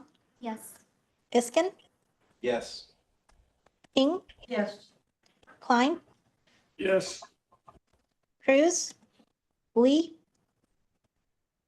Mahoney? Milrod? Morales? Pryor? Yes. Sandville? Yes. Vargas? Vargas is favors. Yes. Thank you. Elseroff? Yes. Connolly? Yeah. All right, that's 15 yeses, 0 no's. Motion passes. Great, thank you. All right, and I will move on to the eligibility review conferences. So eligibility review conferences or ERCs provide staff and commissioners an opportunity to discuss IOLTA EAF applications that present novel or complicated questions that staff particularly want commissioner insight or guidance on, and it's an opportunity to have a conversation with the applicant about those questions or concerns. 5 organizations participated in an ERC in this application cycle: Coalition of California Welfare Rights Organizations, or CCWRO, which is an existing support center grantee; Legal Link, who we heard a public comment from and is a new QLSP applicant; Legal Services for Prisoners with Children, an existing support center who we heard public comment from; Youth Law Center is an existing support center; and then finally Advocates is a new QLSP applicant. So I'll walk through the recommendations on each of these, but for CCWRO, I will turn it over to Angela. Thank you, Danielle. I'm hoping everyone can hear me satisfactorily. It looks like yes. So CCWO is the organization I'll be discussing for a few minutes. So first off, incorporated in 1984, CCWO provides legal services to organizations representing welfare recipients. As of December 31st, 2023, CCWO had 5 full-time equivalent staff members and reported serving 16 QLSPs through training, technical assistance, and advocacy support. This ERC was primarily centered on whether CCWO demonstrates sufficient internal quality controls and organizational capacity to oversee administration of grant funds. Staff and commissioners assessed whether CCWO had complied with conditions of the 2024 IOLTA EAF eligibility, including participation in a follow-up monitoring visit, accurate and timely submission of grant materials, satisfactory responses to 2023 monitoring visit findings, sufficient resolution of HP3 issues, and submission of a complete and accurate 2025 IOLTA EAF application, including an audit. So the analysis, next slide, which was based on the last 12 months of activities and an in-person monitoring visit in 2024, revealed that infrastructure issues remain and CCWO did not sufficiently comply with 2024 conditions. Staff and commissioners continue to have serious concerns about organizational capacity, governance, and fiscal controls. The concern is that CCWO is unable to come into compliance with grant requirements and effectively manage future funding without external support and meaningful changes. So the next slide, please. Given CCWO's insufficient compliance with the conditions that were imposed in 2024 based on IOLTA EAF funding and these ongoing concerns, the ERC working group recommends CCWO be denied 2025 IOLTA EAF funding unless it agrees to the following conditions. And I will read those now. Specifically, participate in a follow-up fiscal and program monitoring visit in 2025. Submit a complete, timely, and satisfactory response to the 2024 monitoring visit findings. Submit a complete and accurate 2026 IOLTA EAF application, including an audit by May 1st, 2025 deadline. Receive the 2025 IOLTA EAF funding on a monthly rather than quarterly payment schedule. Retain an organizational development consultant approved by the State Bar to do an organizational assessment of CCWO's grant management and oversight, fiscal controls, board governance, succession planning for board members and leadership staff, conflicts of interest review, fund diversification, and evaluation of service effectiveness, and then all by February 1st, 2025. Agree to a statement of work approved by the State Bar for the organizational assessment by March 31st, 2025. Receive the organizational assessment report, including recommended action steps and deadlines for implementation from the consultant by June 30th, 2025. Agree to a corrective action plan, including timelines for implementation approved by the State Bar in response to the consultant's report by July 31st, 2025, and provide updates to the organizational development consultant and the State Bar on CCWO's meaningful progress on the corrective action plan by August 31st, October 31st, and December 31st, 2025. And such conditions, if agreed to by CCWO, would be incorporated into the organization's grant agreement for 2025. We do want to note that CCWO submitted public comment agreeing to these conditions on August 8th. And we will now open it up to any questions from commissioners. Angie, she's ready. Well, a technical question, the State Bar, who, what, us? What do you mean by the State In the language, it says there has to be approved by the State Bar, who? It's the State Bar staff. And then if we don't approve it and say, like, they, don't meet one of these conditions, in order, what happens to that will come to the commission. So is that clear enough, just to say state bar? So, I mean, I think this, and Brady and Raul can kind of correct me on this, but a lot of this will go into the grant agreement itself. And so it's gonna be the contract. Who is it that they have? State bar staff, Okay. commission staff, but the commission staff works for the state bar, so that's why it's state bar staff. Okay, I mean, if you're all clear with it. Yeah, I think my understanding on this is we don't want the commission to have to approve everything because our meetings are such, so we want to allow staff to do that. To the extent that there are issues, then essentially, they would be in breach of the grant agreement, at which point there's like a process for how we would deal with that, which there's like some due process issues and and then there's appeals and stuff. So we sort of plotted this out. No, that's fine. Well, there are a lot of conditions, so that's why, there's lots of junctures of things that they meet, so we just thought for ease, we'll handle whether they meet all those, and when they don't, we'll bring it to you guys. Again, what happens after that is a commission decision. No, I If understand they the don't, process. hopefully they will comply with everything and, All right. yeah, but that's a great question. Other questions or comments? I have one question. That's a major undertaking for staff.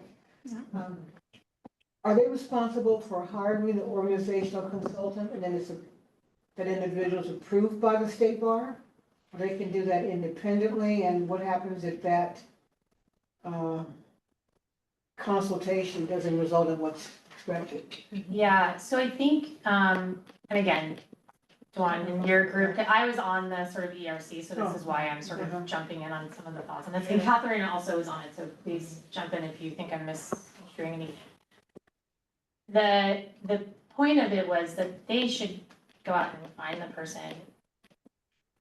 Given that we have had some conflicts of interest concerns, we wanted to make sure that we had that the commission, through the state bar staff in particular, had an opportunity to make sure that whoever they hired as the organizational consultant, had the qualifications, had the background.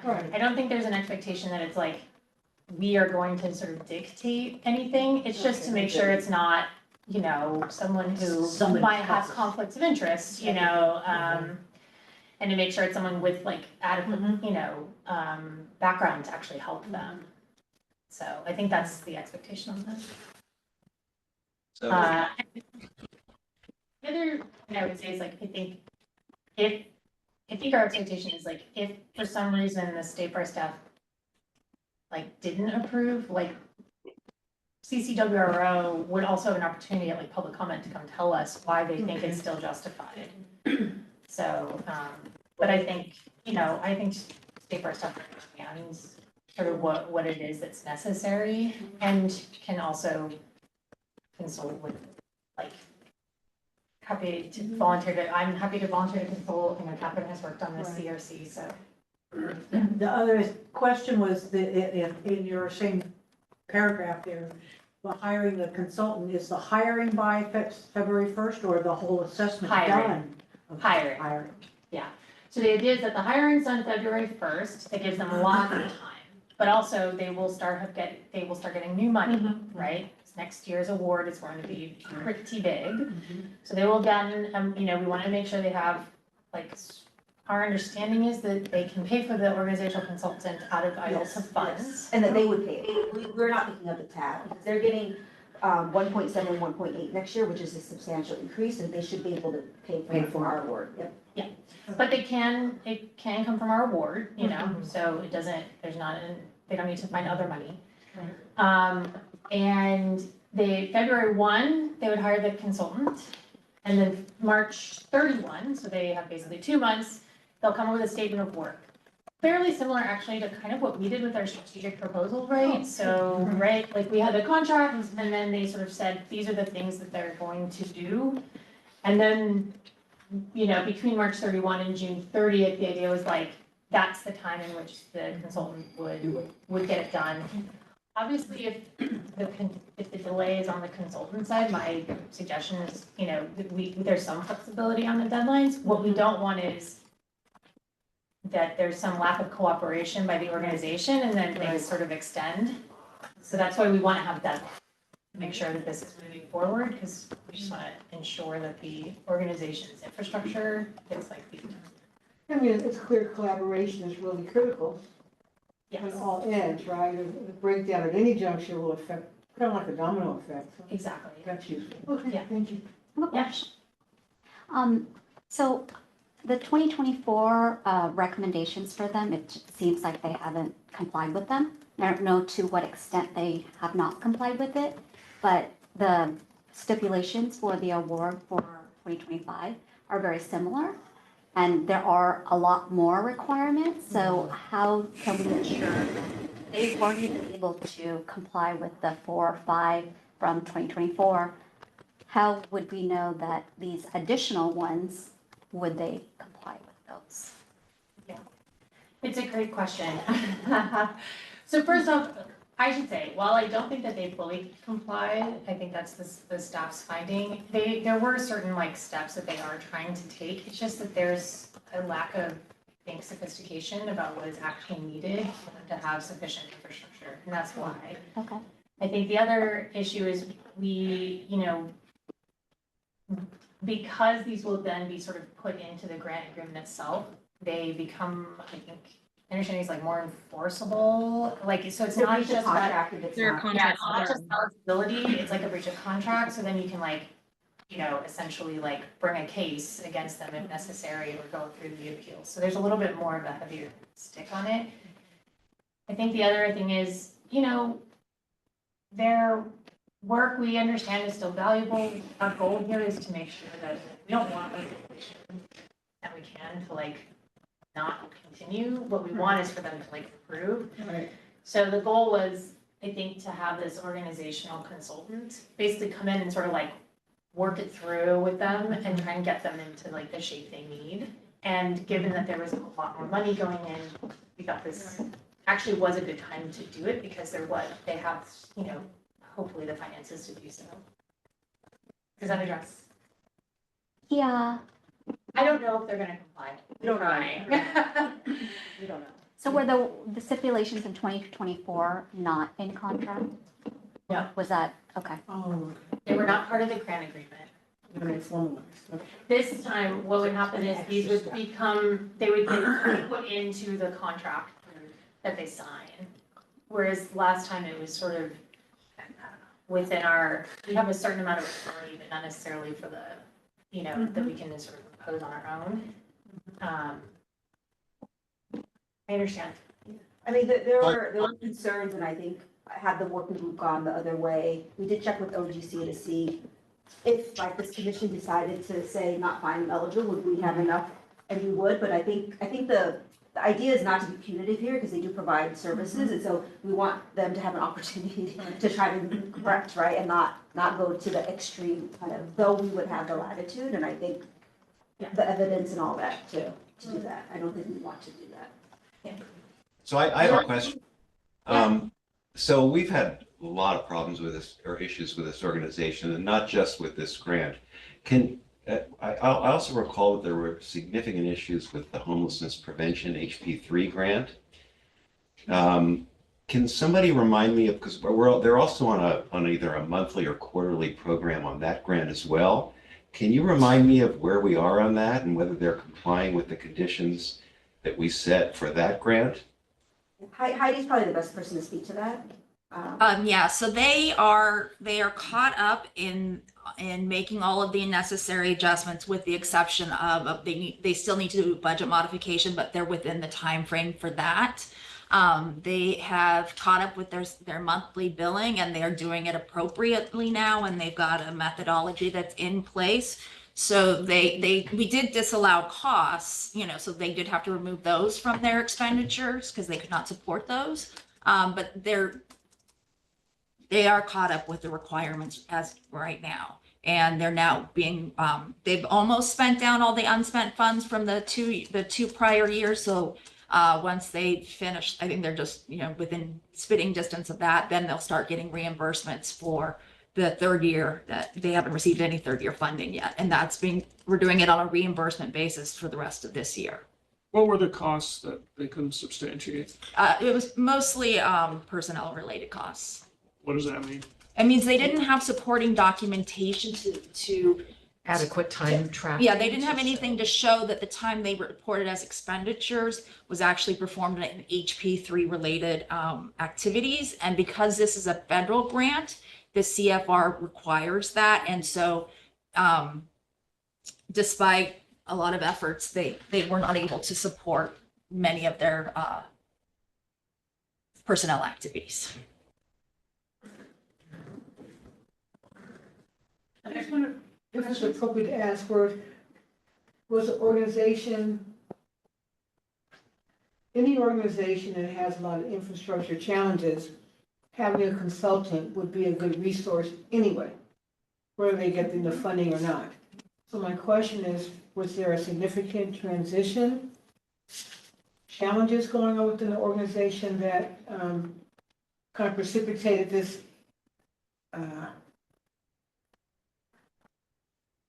management? Mismanagement? So is Catherine speaking? Oh, go ahead. I'm sorry. Well, I want to say crisis. I mean, was there something going on that precipitated the challenges, or have they been chronic? I guess that's yes, no. I defer to staff on that question. I think as far as I can speak to is my understanding it's been this they have not had a recent leadership change. It has been a longstanding executive director, as I understand it. What has illuminated some of these issues, at least for the state bar, I believe, is the federal funds, right? So with HP3, that required an additional higher level of oversight and requirements for them as recipients of federal funds. And I think that's what shined a light on some issues. We can't speak to how long they may or may not have been in existence before then. So it's Catherine, I guess my observation would be that as the funding has increased, they got HP funding, they got more over the last several years of IOLTA funding, EAF, that perhaps their internal administrative structure hasn't kept up with the amount of money they're getting.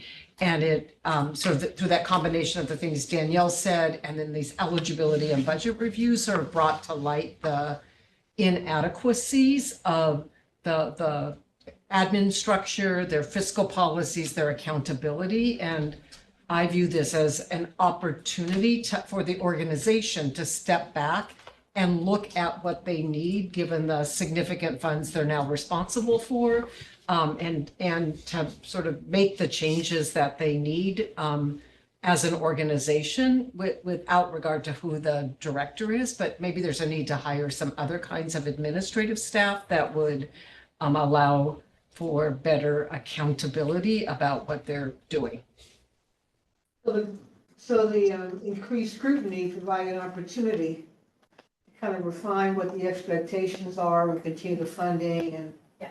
Oh, that's great. And some of these findings though have been noted in other monitoring visits. Yeah, I think that if you look at their monitoring history, this is just, they've had a history of findings and issues related to various internal controls and whatnot. So I think it's just, I think with the increased funding and the increased review, it just became so much clearer. You know, they commingled HP2 funds and HP3 funds, and they really just, I think Catherine said it well, they just don't have the infrastructure for multiple grant streams. And I think that once they expanded beyond IOLTA and EAF, that's when it really did start to get extra troublesome. All of the deadlines on this slide are into March, into 2005, after presumably they'll be getting some money for 2000. Right, because these are conditions set for next year's funding. But, so they'll be getting at least part of their 2025 funding January, February, for example, before we even know they're in compliance with this page. Can you go back to the previous page? Is there anything they have to do this year? So There's no. This is a 2025 grant. We can't, the grant. Well, doesn't I go mean, into but as a condition to getting money in January, like they're gonna get money in January, right? Or So Yeah, that but the contract doesn't go into effect. no, but they have to, there's still conditions from the review that you all Oh, yeah, did. that, we'll be issuing a monitoring report finding. So one of these conditions is you have to complete and timely satisfy the response to the monitoring visit from twenty and twenty-four. when does that happen? We just had it probably 3 weeks ago, give or take. So we have 60 days to issue that report. So that will be coming out. So that will have additional So findings. we'll know before they get a dime for 2025, whether at least they're on a track to start complying with these things. Right. I mean, I would hope that they could start identifying an organizational consultant prior to 2025, because that might take some time, but we couldn't put conditions in here that predated the grant year. But they still have to comply with the price. So they've had 2 consecutive eligibility review conferences. So they had one for last year that had a set of terms and conditions. They've had a set of conditions about the HP3 grant. So both of those, so the 23, I guess it was, eligibility review conference, right? Yes. They have to meet those conditions. They have to meet the HP conditions. And when they get the 24 eligibility review conference, they have to meet those conditions. And then all of the rest of this gets folded into the contract with them. That's the grant agreement that's effective January 1st. Penny, you had a question? I didn't have a question. I Or a just comment. had a, I'm sorry. Oh, sorry, or a comment, sorry. No, I had a comment. Just looking at 5.1 previously in this, I feel like we have some inconsistencies in the determination to issue grants, as well as continued being able to continue to qualify to receive grants. Because here I'm seeing somebody who has had a number of times where they didn't follow the rules, and we're continuing to provide them assistance. And I understand that the purpose of our organization is to be able to help them along the way, but how many times is enough? And that we have to be good fiduciaries of the funding that we issue to. So when do we make that determination? And then I see in 5.1, an organization that has not to date been, found to be non-compliant with anything except for the fact that they did not submit something during the application process. So I feel like there's an opportunity for us to revisit those rules to make it more consistent as to how do we look at issuing grants, as well as continued being able to continue to receive grants. I mean, the one thing I'll just note on that, I think it's a great point. I will say with 5.1, the issue there is there's, I think, a distinction between having a complete application, which is like a threshold inquiry, and part of that complete application is, an audit that's actually like approved by, a CPA. And so if you don't have a complete application, we just can't find you eligible, like if you didn't submit, whether it's the audit or something else, if you didn't submit it, don't have a complete application, we can't find you eligible, that's sort of the end of it. But I take your point, which is, and I think in this, just to go back, I think CCWRO has a complete application, is that correct? It's just a matter of there are these other conditions. I think with, Yuba Sutter, the reason in part that the idea was that we found them ineligible was because we have this other rule that's sort of in place, we don't allow for the allocations when there isn't an audit in place. But yeah, I just wanted to kind of say that's how I sort of see them as being reconciled. But I think it's an interesting point to kind of talk through. Erica, can I make one comment to add to that? Yuba Sutter does have several similar problems to CCWRO, and further along, if you guys did choose to accept an audit extension, we were, as staff, recommending similar conditions that CCWRO received last year as part of their EBR. So the staff would have been recommending that Yuba Sutter have similar terms and conditions put on, because there are other outstanding similar issues at play with Yuba Sutter. So I just want to make sure we're not, there are other issues there.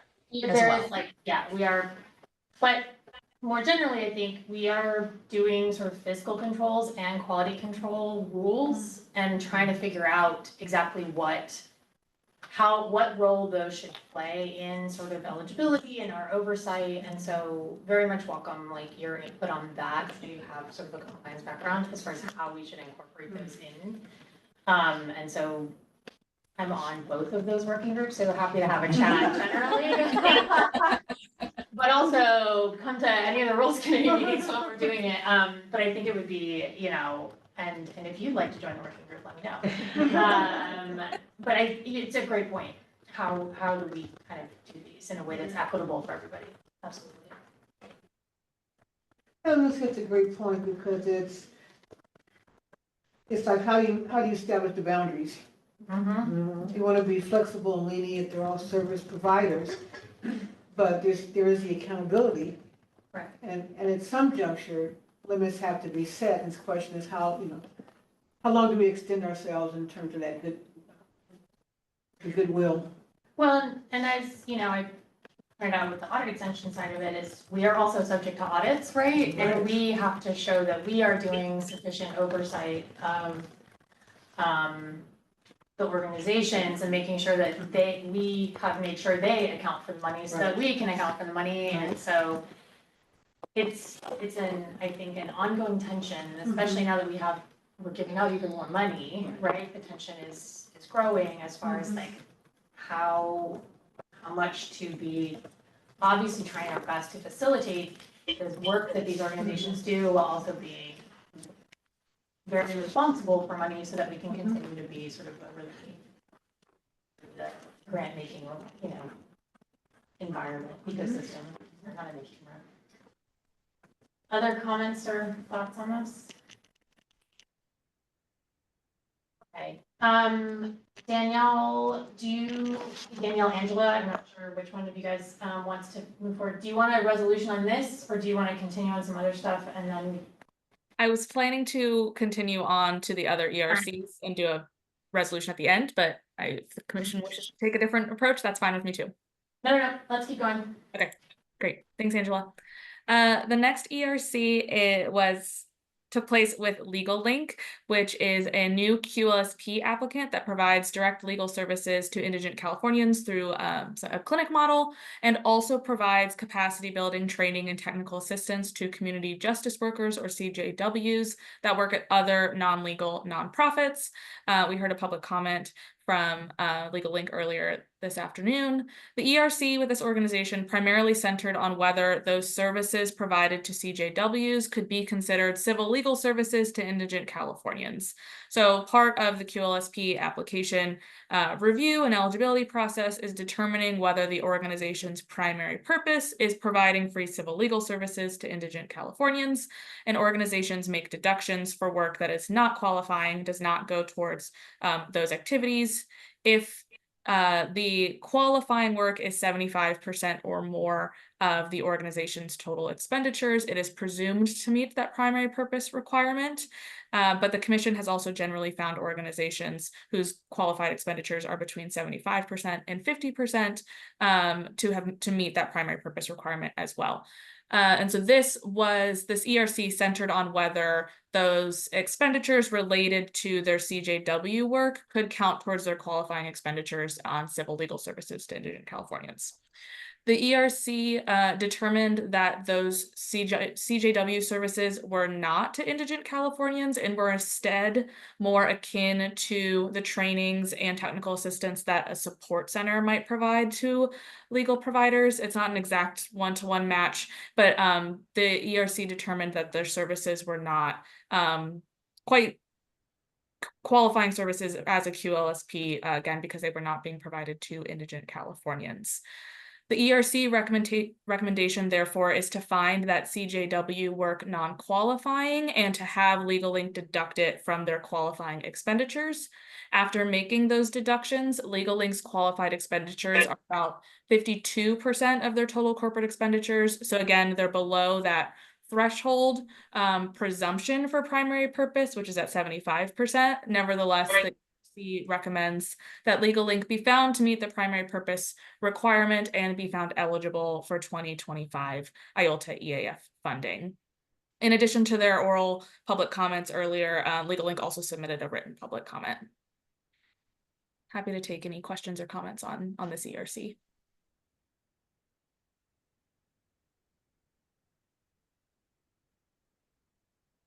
Okay, it seems pretty quiet. Why don't we move to the next one? Sure. The next organization is Legal Services for Prisoners with Children. This is an existing support center grantee that provides services to currently and formerly incarcerated people and their families, and also provides legal support services to QLSPs and advocates. This ERC primarily centered on whether some public awareness campaign work that the organization does, as well as advocacy activities conducted by LSPC, are grassroots organizing in nature, in which case they may not be considered qualifying activities, as the codification working group that defined civil legal services explicitly excluded grassroots organizing in their analysis of defining civil legal services. The ERC, after discussion with the organization, has requested additional information from the organization to clarify whether any further deductions need to be made to their non-qualifying work. So as with QLSPs, support centers also need to identify their expenditures that are on qualifying services. For support centers, that is providing legal training, technical assistance, and advocacy support for civil legal services. And so the organization had already made some deductions for non-qualifying work. The ERC working group requested some additional information and requested that Legal Services for Prisoners with Children continue to work with State Bar staff to identify whether any additional work needs to be deducted as non-qualifying. The ERC and staff do not expect qualifying expenditures to fall below 50%, regardless of whether additional deductions need to be made. So therefore, the ERC recommends that the organization be found to meet the primary purpose requirement and be found eligible for 2025 IOLTA EAF funding. Any questions or comments on this one? Yeah, I have one. I was part of the working group, and I have a question to staff. I mean, I agree with the recommendation, but I'm just wondering if staff is getting the information that they need. There's some questions out there. Do we expect to get the information in a timely manner, to be able to run the allocation? Yes. Determine expenditures for that organization? Yes. So a couple points. So the organization has provided some answers. I believe they came in yesterday or the day before. So staff is reviewing those and seeing if we need any additional information. However, for support centers, their qualifying expenditures don't actually impact their grant award amount. It's just a primary purpose concern because support centers, all eligible support centers receive exactly equal, grant award size. So we need to determine their qualifying expenditures to ensure that they're okay from a primary purpose perspective, but it doesn't impact our ability to run the grant allocation. I forgot that, Danielle. Thank you. Thanks. Of course. Yeah.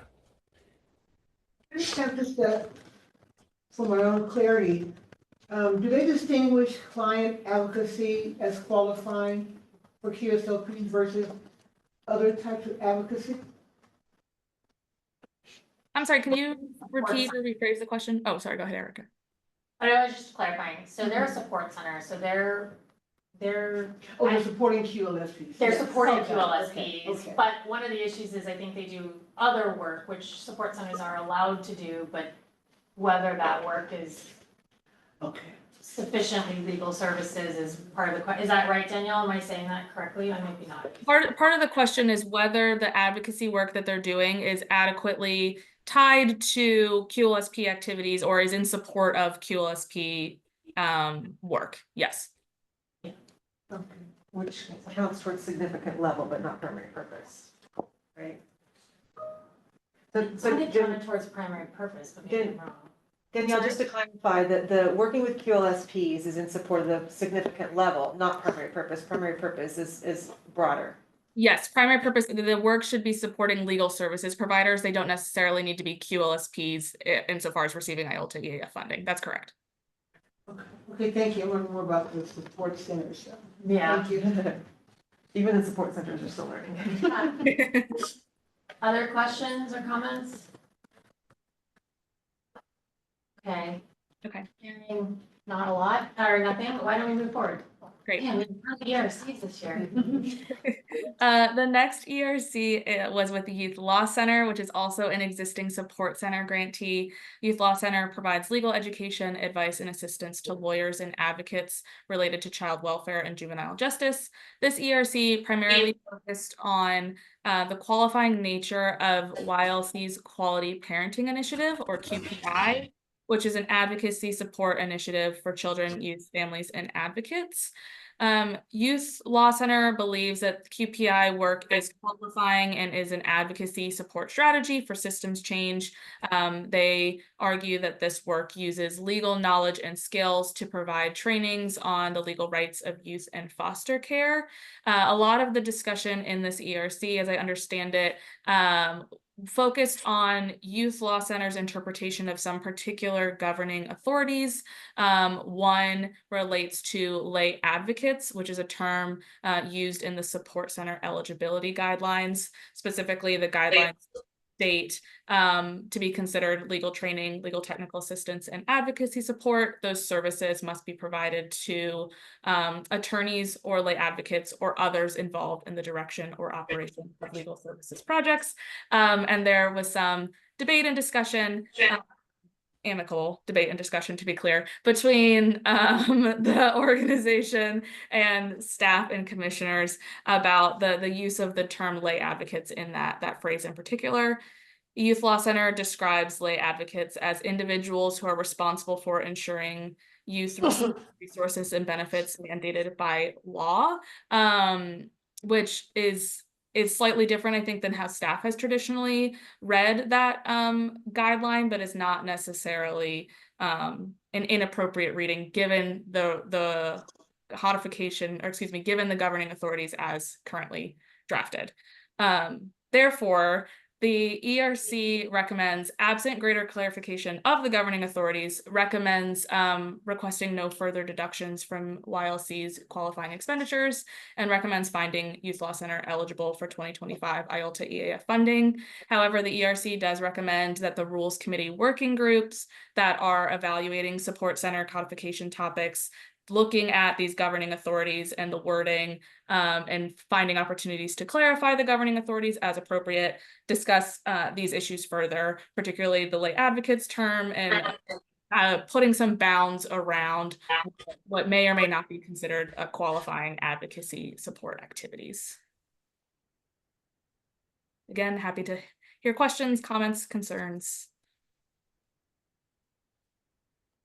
Just a comment, it seems like there's a common thread that these agencies are now using more lay advocates for some use instead of a better term, because they call them something different in each agency, but it's a way of using non-attorneys to help the attorneys spread the work.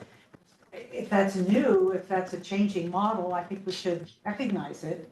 I don't know enough to know, but it seems like it's an emerging trend and they're all doing it, so.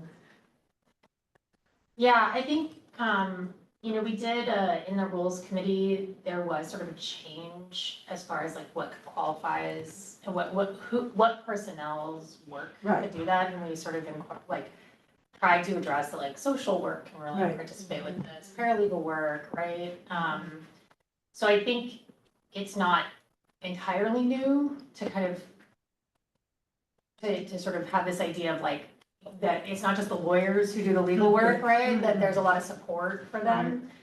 I think where it's a little complicated with Youth Law Center is it's a support center, right? Not a QLSP. But even with the QLSP, when Legal Link, it's a little tricky as far as how are Or you out extending and discipline, what are you doing? Well, that's why the, yeah. work to. But yeah, absolutely, I think it's like, it's definitely something that's like in a new trend, and Yeah. something we should definitely stay educated about. Great point. Any other comments or questions? Okay. Daniel, do another one? Yes, one more. Okay. So the last ERC was with an organization called Advocates, which is a new QLSP applicant that provides legal advice and brief services to adults concerned about a child in foster care in California.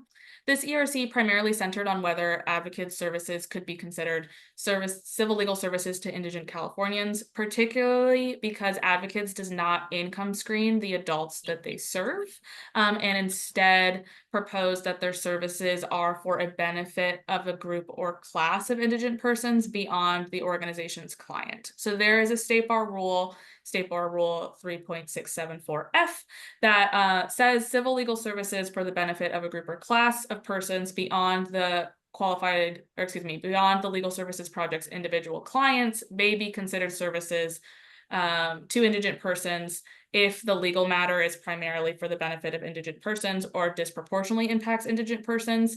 That State Bar Rule relates to the ILAW activities we spoke about earlier today. So impact litigation, class action cases, legislative or administrative advocacy. That's the type of work that rule was created to capture. And so it felt a misapplication of that rule to view Advocates services in that light, particularly because that State Bar Rule requires a kind of by case or by legal matter analysis, which is not what Advocates was proposing here. And also the ERC had some questions or concerns about whether we could verify or the organization could verify that the desired legal outcome of the adult they serve is actually the same desired legal outcome of the child that they are coming to receive services about. So ultimately the ERC determined that the Advocates' clients are those adults they're providing legal services to, and therefore without income information on those adults, the organization could not identify or verify that those clients were indigent. The ERC. I was just gonna add, the Yale gave them a lot of technical assistance, and they are willing to work with State Bar staff, so they're very open to doing income screening, and they'll be applying next year. They'll only have, if everything goes well, like half of the years, but we say at that time, then we'll elevate to the commission, we'll see what we have. If they're making strides, then, we'll see what the recommendation be, but they're very open to it. We're gonna be working with them. They said that it's difficult. They think it's difficult to ask for income screening because it could be having a chilling effect, but we said we offered to connect them with some DD organizations that have been able to kind of handle that, and then maybe they can get a script or see how they do it to get some strategies on how to screen. So the ERC recommendation here is to find Advocates ineligible for 2025 funding, since staff cannot confirm their qualifying expenditures or their primary purpose without that client income information. But to Dwan's point, Advocates has agreed to start collecting client income information moving forward so that they may reapply for future funding. Questions or comments on this one? I think it's a comment, well, first of all, it's fascinating to get the descriptive information about each organization. They can see the different, parallel themes. Absolutely. And I think that it speaks to the importance of the Rules Committee to put a codification, right? We're getting that right. And then looking at organizations have opportunity to prepare for future funding. Yeah. So it's not a dismissal of what they're doing. Exactly. It's just really giving them the support to make it better. And what we said to them, it's not uncommon for an application to come through the first year not qualified, because we do have a lot of strict requirements. But if they're willing to work with us, and they generally meet primary purpose, we'll work with them on all the other kind of requirements. Yeah. And kudos to staff for the work, all the work you're doing behind the scenes that we don't see. Yes, very much appreciative of that. Any other questions or comments? All right, should we move to the resolution? Yeah, so I have just a couple quick slides summarizing what we've chatted about. This is a table related to the ERC recommendation specifically. For CCWRO, it would be to deny 2025 IOLTA EAF funding unless they agree to that set of conditions, which they have already communicated they are willing to do. Legal Link, legal services for prisoners with children, and Youth Law Center are all recommended to be found eligible for 2025 funding, and Advocates is recommended to be found ineligible for 2025 funding. And then putting those ERC recommendations in kind of a larger context here, because they did not submit an audit and therefore had an incomplete application, United Core Alliance and Yuba Sutter would also be recommended to be found ineligible. Advocates does not collect that income information and therefore would be recommended to be found ineligible. Because again, of the continued concerns about CCWRO's ability to comply, the working group recommends they be found denied funding unless conditions are agreed to. I apologize that some of this is a little bit redundant, but the staff recommendation would be to find all other IOLTA EAF applicants, of which there were 114, be found eligible. And so happy to stop here for any final questions, thoughts before I move into the super resolution slides. Danielle, can I just ask you a quick question? You guys probably already done this, but is there a reason that it's that United Core and Yuba Sutter and Advocates, they're found ineligible, but CCWR denied funding? So we could adjust the wording there if the commission wishes. Some of the thinking there was the concerns about CCWRO may or may not rise to the level of like statutorily ineligibility. And so that's why it was framed a little bit differently. But if the commission is more comfortable, or if OGC is more comfortable with that saying be found ineligible instead, I'm happy to change that wording. Well, this, Raul maybe speak to the that was really crafted a certain way to link it to the grant agreement, so. Oh, okay. That's why that was a specific. That's fine, I'm sorry if I'm raising but something I should, Raul, I'm like, curious. if the commission wanted to find them be consistent with the wording, do you have issues with that? I know that you worked on that specifically. We don't have to be consistent, I was just curious what the difference was. Yeah, I mean, if there's any wording we change, maybe it'd be this one. Like I'm at the moment struggling to figure out something other than ineligible. I'm open to suggestions, but I would prefer if we kept the language that we did for CCWRO. Well, I guess this is the language that was in the memo, but if you want it to say ineligible to be consistent with the other two, we can do that. Which one do you want to change, Erica? First off, I'm not asking to change anything. I was just wondering why one was one way and one was the other. I also would like, I think, to make clear that I think we had enough data to find them ineligible, even under the statute. So I don't think, to Danielle's point about whether we may or may not be able to find them ineligible, our position is that we have sufficient evidence to that they did not comply with the requirements, which requires internal controls to the satisfaction of the commission. I just want to make that very clear. Yeah. All I was asking was if there was any particular reason it was different. If there's not, and there's not a problem, I don't care, but it was just a question. Sure. I think it's a good change. I think we should use the word ineligible. I think that's what we're doing. We're saying that you're not eligible unless you comply with these conditions. And the funding will come later. The funding will depend upon whether they actually do comply with the conditions. I think that's the one that Raul. Yeah, so I want to make sure what we're talking about. For CCWRO, it's part of our authority to impose the conditions. It had to be tied to this like determination of a denial, sort of with exceptions, depending on if they satisfied conditions.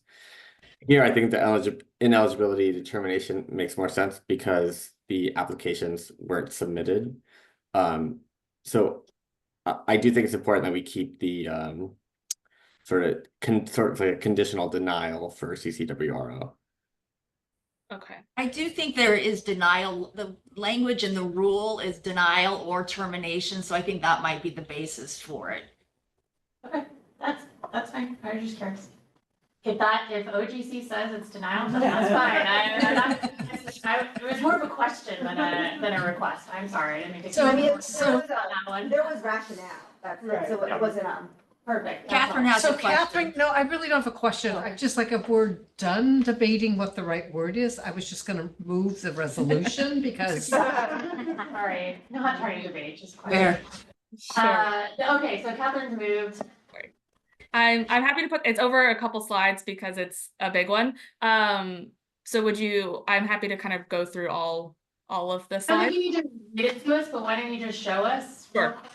So Also in the memo, right? We're not changing anything.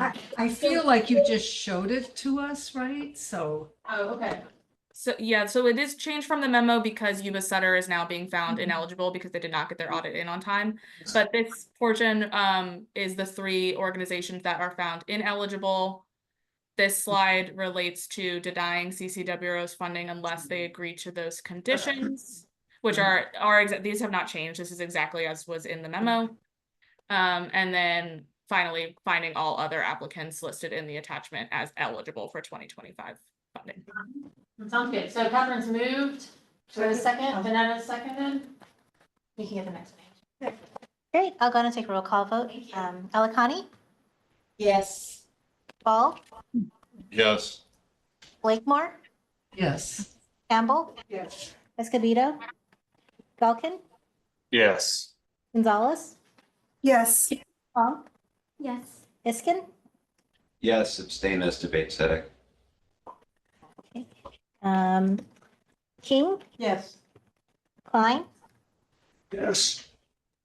Cruz, Lee, Mahoney, Milrod, Morales, Pryor. Is Jody still here? Yes. Yes, Oh, thank there you. we go. Sandville, Yes. Vargas, Yes. Altaroff, Yes, abstain as to Legal Aid Foundation of LA. Connolly. Yes. Great, that's 15 yeses, 0 no's, motion passes. Great. And many thanks to staff and to commissioners who worked on all these CRCs and Danielle, thanks for talking and getting us through all of this. And everybody else who know there was lots of ERCs going on, and thank you for all the work on this. All right. Concurrence to staff in LA. What a journey. Yeah. Including Heidi in this room. Oh, yeah. Yeah, thank you very much to all the commissioners that participated in ERCs. As Erica mentioned, there were many of them, and I know it's a large time commitment. Yeah. All right, Danielle, you got one more for us? Yes, and then I will go away, I promise. So 5.4 is approved 2022-2023 IOLTA EAF budget revisions. I'll quickly give you some background and then go over the requests at issue here and provide staff's recommendation and proposed resolution. So grantees, as a reminder on what budget deviations are, to begin with, grantees may deviate from their proposed grant budget by up to 10% of the grant award amount. Should they wish to deviate by more than 10%, a budget revision or budget modification is required. Staff may approve deviations up to, or excuse me, that should be revisions. Staff may approve revisions up to 25% of the grant award amount, but those larger need to come to the committee or commission for review. Budgets that include less than 75% spending on personnel also require review and approval by the commission. You may recall that the commission approved carryovers and budget revisions for 2022 EAF, 2023 IOLTA, and 2023 EAF earlier this spring. Those were due back at the end of January and were reviewed and approved in late March. Inland Empire Latino Lawyers Association, or IELA, submitted several budget revision requests in June. And the reason those were submitted in June was because the carryover period for these funds were ending June 30, and the organization identified that if they were to try to spend the money fully in accordance with their approved budget, they would not be able to spend down all the funds by the end of the grant period. And so they proposed to make some revisions that would allow them to spend down those funds in a way that supported their IOLTA and EAF funded projects. And so those revisions primarily relate to spending on paralegal salaries instead of attorney salaries, purchasing laptops and printers for an expungement clinic, purchasing ad space for that same expungement clinic, case management system improvements, and shredding and discontinuing some document storage services that they were paying for. And staff finds these explanations reasonable and would recommend approval. We are just bringing them to you today for approval because some of them are larger than 25%. The 2023 EAF is slightly more than 25% of the grant award amount. The personnel percentage on a couple of these is slightly less than 75%, and then because they are technically late because this process happened in the spring. Again, staff understand why they were submitted late and would recommend approval of these requests. Any questions or comments? Just want to make one comment. Well, first of all, let me also thank all of you for the kind comments you made about me and tell you how much I appreciate it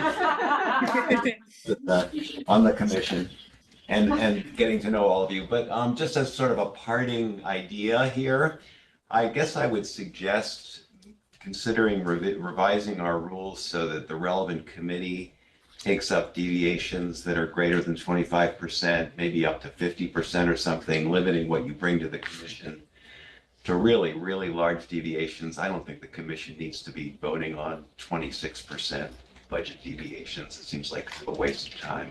Yes, that is a great point, and I should have said that the Rules Committee has proposed those rules. They haven't yet been approved by the Board of Trustees, but I believe they've gone through the commission that deviations that the relevant committee can approve budget deviations. They don't need to come all the way up to the commission. So that will be policy moving forward. But also another wrinkle here is that this would have gone at the EBR meeting that needed to get canceled in July. And because this the grant carryover period for these grant funds was the end of June, we didn't want to prolong waiting for another EBR committee to get this approved for them. Thanks, Eric. I think I'm on that working group for the rules committee too. So if you don't like the rules, you can blame me. Can I just make a motion to approve this resolution? Do we? Right. Yeah. Perfect. She's just like. Second. Who was second? Sorry. Vanetta. Thank you. All right, I'll take roll call vote. Alakani? Yes. Ball? Yes. Blakemore? Yes. Campbell? Yes. Escobedo? Vulcan? Abstain. Gonzalez? Yes. Long? Yes. Biskin? Yes. King? Yes. Klein? Yes. Cruz? Lee? Mahoney? Milrod? Morales? Pryor? Yes. Danville? Yes. Vargas? Yes. Alsera? Yes. Connolly? Oh, Erica? Connolly? Yes, Okay. sorry. All right, that's 14 yeses, 0 nos, 1 abstention, motion passes. Great. Thanks, everyone. Okay, 5.5 we already did. Yes. Let's move to 5.6, which is Angela and Jason. Approving the recommendations for the 2025 partnership grants. Thank you. And I believe Shannon is going to share a PowerPoint with us. Most excellent. And I would just want to introduce that this is 5.6 to approve recommendations for 2025 partnership grants, and that Jason Galkin will be sort of leading you all through this presentation. So take it away, Jason. Sure. Thank you, Angela. It's a hard act to follow, the last ones. Hopefully this is far less complicated. If you want to go to the next slide, we got a summary slide of kind of all of what talked about. I think that the biggest takeaway for partnership grants this year is the requested amount far exceeded the available funding in a way that we haven't had in some time, if not in a long time, at least during my tenure in working on partnerships grants. So we had a lot of applications. We did hear from some of the applicants that there was some speculation about having much more funding. And so I think that kind of drove some of the requests being as large or as many as we had.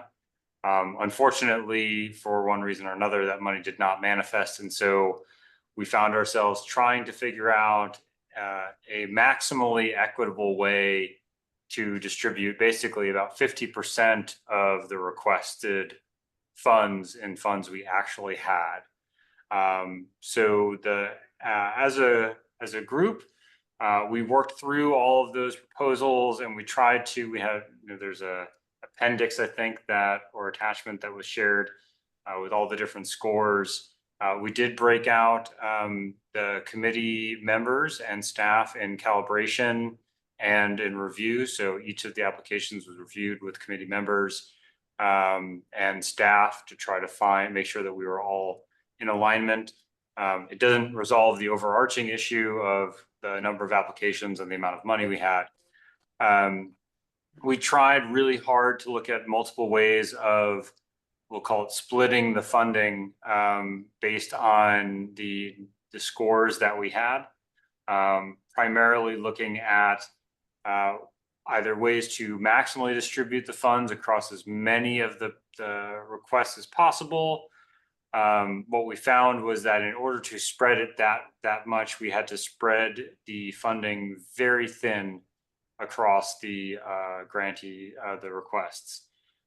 So we kind of fiddled with the numbers mathematically to get it so that the higher scoring proposals got most of their funding, and then there was another tier where there was a lesser amount of funding. I think the next slide goes over the funding recommendation process that I'm describing a little bit. If we can go to the next slide. Thank you. So like I said, we looked at a variety of different ways. What we ended up on is having a baseline of a score of 71, or 71% of the amount requested. And the reason why it's 71 and not a whole number is because there was a little bit left over on the baseline with the lesser funded programs. And we could squeeze out that extra 1% of the funding while still being within our total allocation. So we were able to squeeze out additional funding there. And then the next slide breaks out kind of the thresholds that we have in our recommendation. So projects that scored 85.1 points or higher, and again, these weird numbers are because those are threshold considerations that if we don't apply that threshold, it throws the whole thing off. So 85.1, there's a project that scored at 85, so they missed the cutoff, and that's why it's 0.1, so we can do this. Or higher get funded at 90% of the requested amount. There are 10 projects in that range. Projects scoring between 75 and 85 get 71% of the requested amount. There are 16 projects in that range. And any project that scored lower than 75 points is not recommended for funding. And there are 16 additional projects in that. Like I said, historically large gap between funding amount and the requested amount and the number of applications. And we relied on rubric scores, which is the most transparent means that we could think of to drive our recommendations, because that's what we tell everyone that are going to be scored upon in doing this. So in the next slide, I think there's a kind of chart here of everyone's funding amounts and scores and all the different projects here. It's not organized by rubric score, which will make it a little bit difficult to read this, but that's the breakdown. We did consider and talk about, I will say, in the committee, we did talk about the years funded and try to be mindful of that, but ultimately that is also contemplated in the rubric. So because you don't have the rubric in front of you, I will tell you that there's a priority, there's a scoring category that goes over funding priorities. So newer programs tend to get an incentive in their score, and programs that are funded for a long period of time do not get that bump because they're more well established. So there is a little bit of a difference there. So to add in additional additional criteria of using the years funded and then weight the total rubric score basically would be double counting a weight that's already present in the rubric. The next slide up is the recommendation, but happy to work with Angela to field any questions or comments or concerns related to the recommendation. Selena? Well, I have one comment that shows the close relatedness between your other funding sources in this. You know, you saw far fewer for funding requests for 2024 because that was your last year at HP3 and HP4. And now with the loss of HP3 and 4 and the loss of VOCA funds for many of your grantees, you've seen a lot more applicants than you would see in what would be a normal year because they're trying to continue their current programs with this. I was especially impressed with the number of applications for family law and domestic violence work. And so I think that shows very clearly the loss of VOCA funds for our state.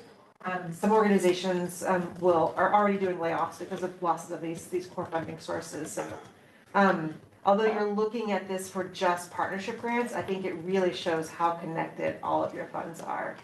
And then I know you put it in your scoring rubric, but just a comment, because I've heard from several programs, is that when they apply for partnership grants, they assume it's multi-year funding. And so because the rubric captures it in some way that I think programs don't always understand, it's probably good to just remind them that they have to have a very strong application every year, because it's not a reapplication. Every year you're competing with everybody. Other comments or questions on this one? Okay, if not, I'll entertain a motion. I'll motion. Okay, thanks, Tony. Second? No. All right, I'll take roll call vote. Alakani, Yes. Ball, Yes. Blakemore, Yes. Campbell, Yes.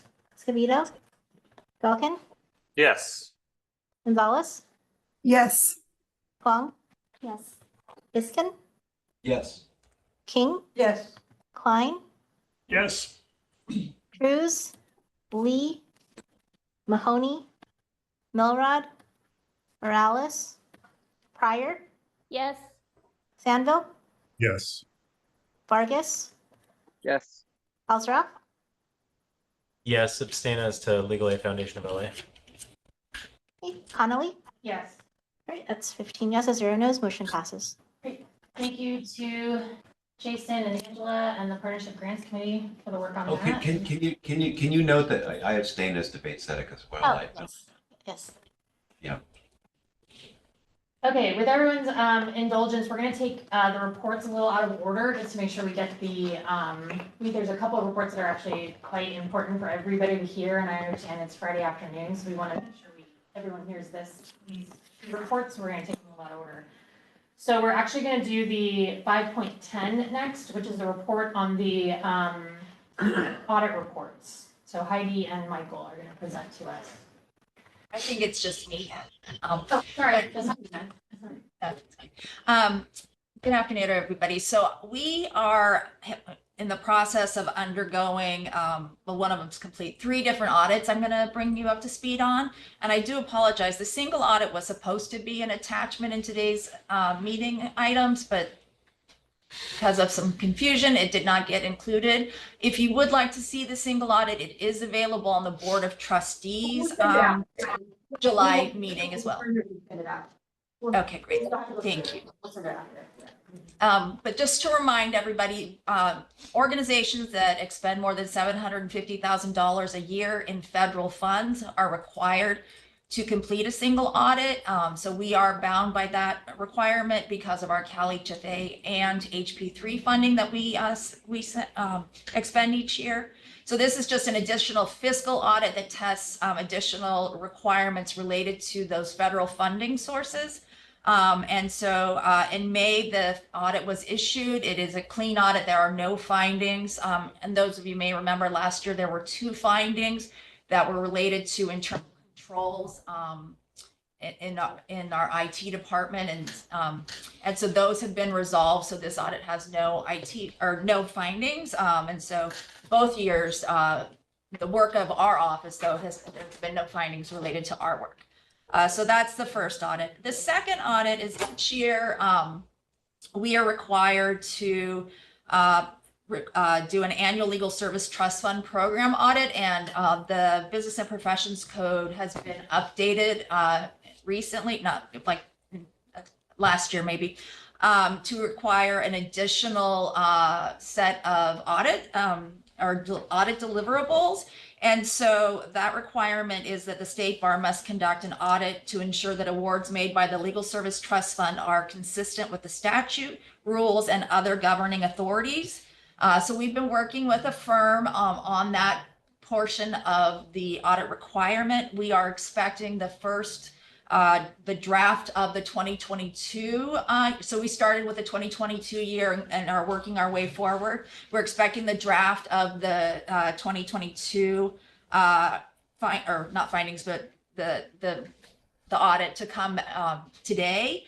And then we are going to, and we're then going to roll into the 2023 and 2024 work, but much of that will be it'll be a much more reduced period because of the legwork done in the 2022. So it will be able to move through the 2023 and 2024 much quickly or faster. And so the idea is that those will be as part of the annual legal services trust fund program audit that gets prepared at the beginning of next year and then submitted to, you guys will review it, the Board of Trustees reviews it, and then it ultimately goes to the legislature.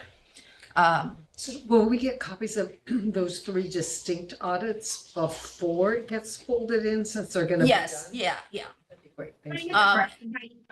For the audit that Heidi's just talking about, that's the one that's been added to the Business and Professions Code when you all got codified. So it puts the requirement on the State Bar to do the audit. So the State Bar is the one that approves the audit. We'll share it with you all, but you all don't approve it because it's the State Bar audit of the commission. Oh, that's fine. I'm just curious. I Yeah, just no, think it's- we'll bring it to the commission. That'd be great. All right, so the last audit that I want to discuss is the California Department of Finance.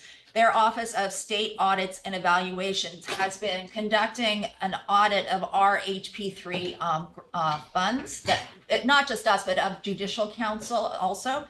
So the grant funds in its entirety. And so this has been going on since February. It's been very extensive. They are doing it preemptively, so that, you know, should the federal government come and audit us or our grantees as it relates to these expenditures, we'll be in a better position in the event of an actual federal audit. And these funds are under a great deal of scrutiny. So there is, you know, we want to be sure that we're all ready to go in the event of that that process happening. So we did meet yesterday with the Department of Finance and Judicial Council, and the Department of Finance gave us an update on the status of their audit. They have drafted the report. It's pending review and approval through their management process. But they did identify with us some issues that that will be included in the report once it comes out. And they basically break down into 3 different categories. One, there are some requirements that are laid out in the CFRs that you must include certain language in the grant agreements. And a lot of them are very sort of like nuanced and, you know, about birds or something like that. You know what I mean? It's like nothing relevant to sort of like the actual work that our grantees do or their requirements. But so. Let me actually stop you there. So what we did was we referenced it in our grant agreement, and it was reviewed by our general counsel and the judicial council. What we did not know, what we learned is that we need to include copies of those. So it wasn't that they weren't referenced at all, but they want us to include like actual copies of those certain I think there's certain provisions that we did. Yeah. So we are, we've been already in discussion with OGC about drafting an amendment to our grant agreement that we will ultimately send out to the grantees. And because CalHFA is also a federal grant, we will also make those same adjustments to the CalHFA grant agreement so that we are covered on both sides for the grant agreement. So that's a pretty easy fix. The second issue that they identified were some reporting errors. Both the State Bar made an error reporting the amount of expenditures that went out in one quarter, that we caught it the next quarter and it had been corrected, but it was in the quarter they looked at. And then the Judicial Council had an error in their reporting that they submitted to in the federal reporting system around services, but they have also corrected that. So both of those errors have been corrected in subsequent reporting periods, but they were identified during the process. And the last set of issues that they identified, and this dovetails very similarly with the issues we are seeing on our HP3 desk review process. They not only audited us and Judicial Council, but they also selected a subsection of grantees, and they did an audit of the grantees' HP3 expenditures and their supporting documentation.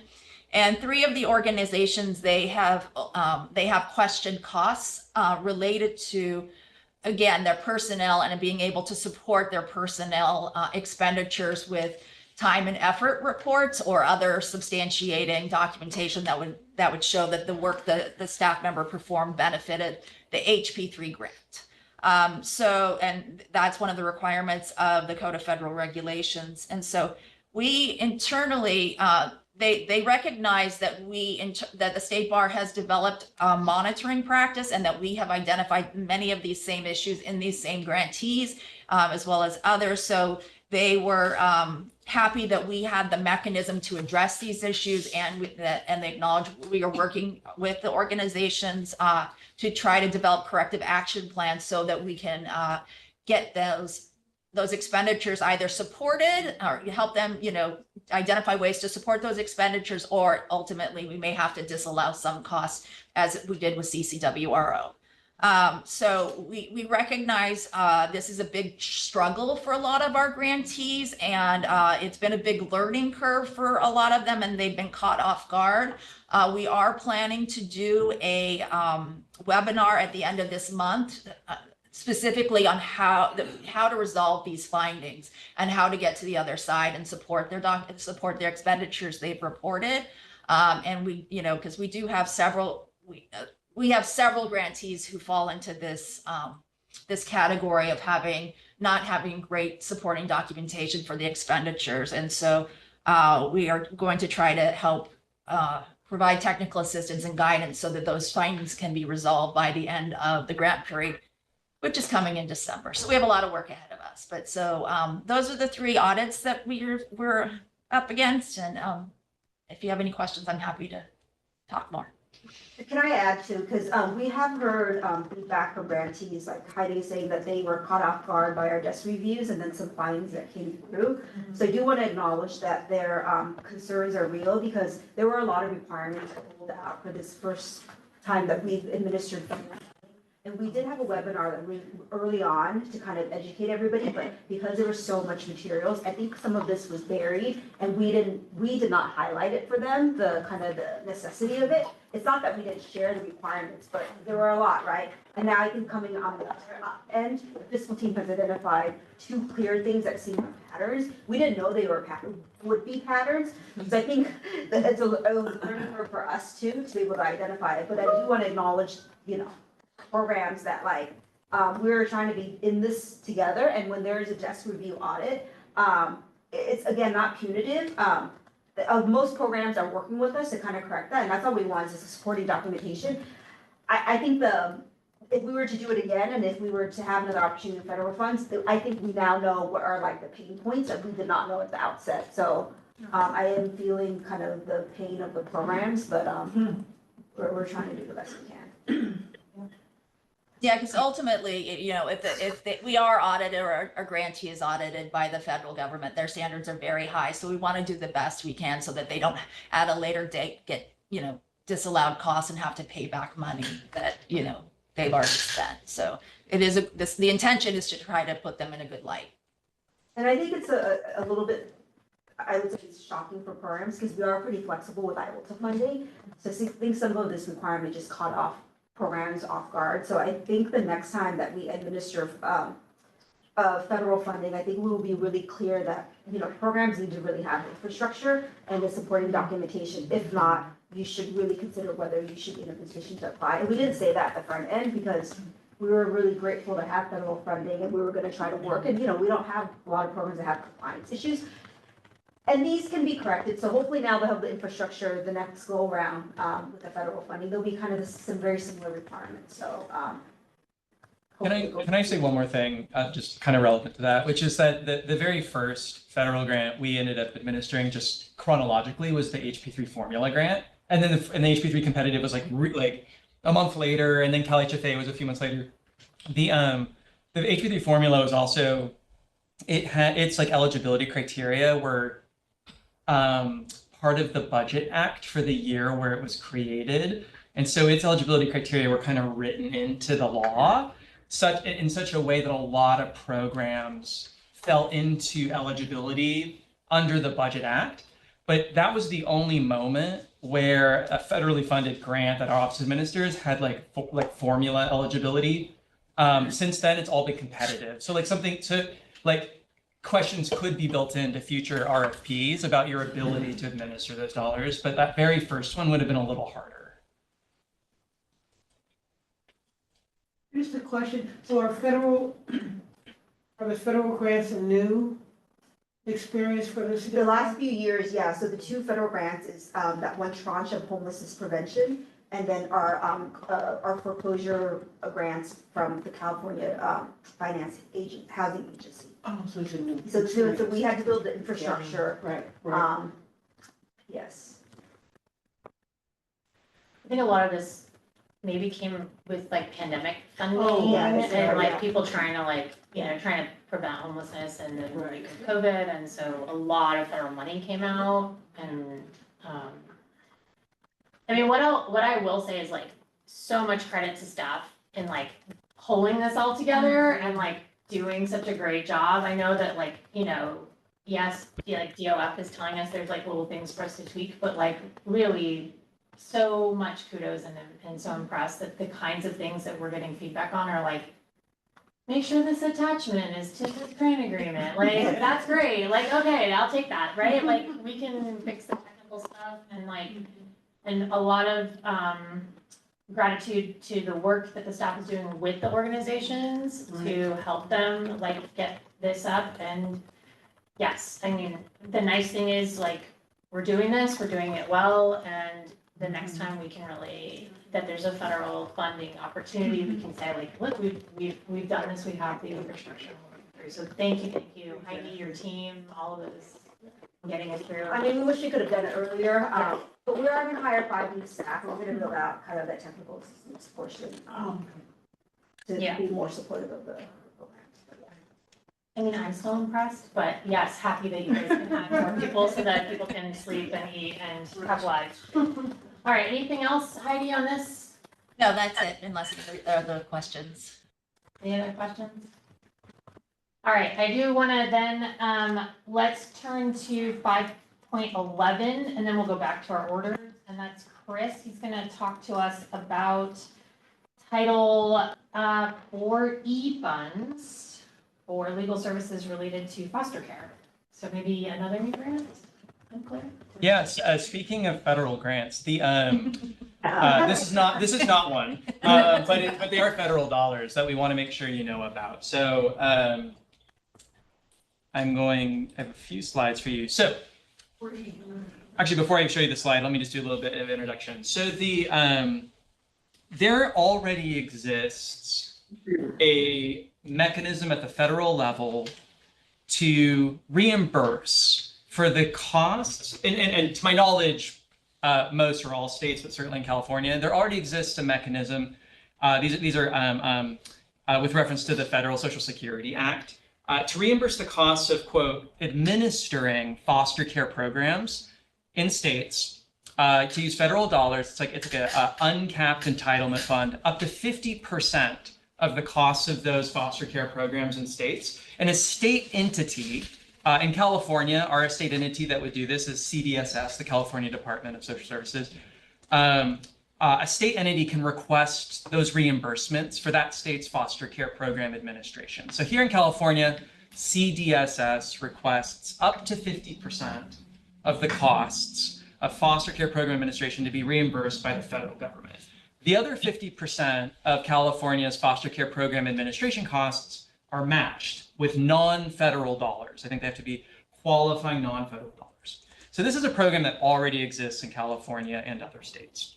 There was recently an expansion in what these dollars can pay for that might be of interest to IOLTA grantees. This expansion comes from a new federal final rule that was passed back in May and it became effective in July.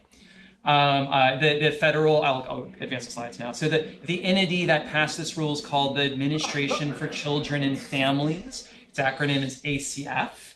The rule expands the type of work in foster care proceedings that these dollars can reimburse, and also who can be the recipient of those services. Historically, these federal reimbursement dollars, and I say the way the federal government talks about it is reimbursing for the cost of administering the program, but it's kind of in terms of like CDSS's administration of this program in California. But CDSS in turn turns around and has all the county level stakeholders, including community-based organizations that participate in things like representing youth in child welfare proceedings. They turn around and they say, tell us your costs. They enter into agreements with them. And then the CDSS can seek the reimbursement on their behalf from the federal government. It's CDSS's administration of this program on a statewide basis. So historically, these costs were kind of limited. The services had to be to the child who was in foster care or facing foster care, or their parent, and only certain aspects of their case. Effective July, these services can now pay for these dollars can now reimburse for legal aid to children who are facing foster care, at serious risk of foster care, not just for the cost of their dependency proceeding, but also for things like housing law, legal aid, public benefits legal aid, family law, like for example, domestic violence related to legal aid, that's relevant to their foster care case or their potential foster care case if they're facing if there's a serious risk they might enter foster care.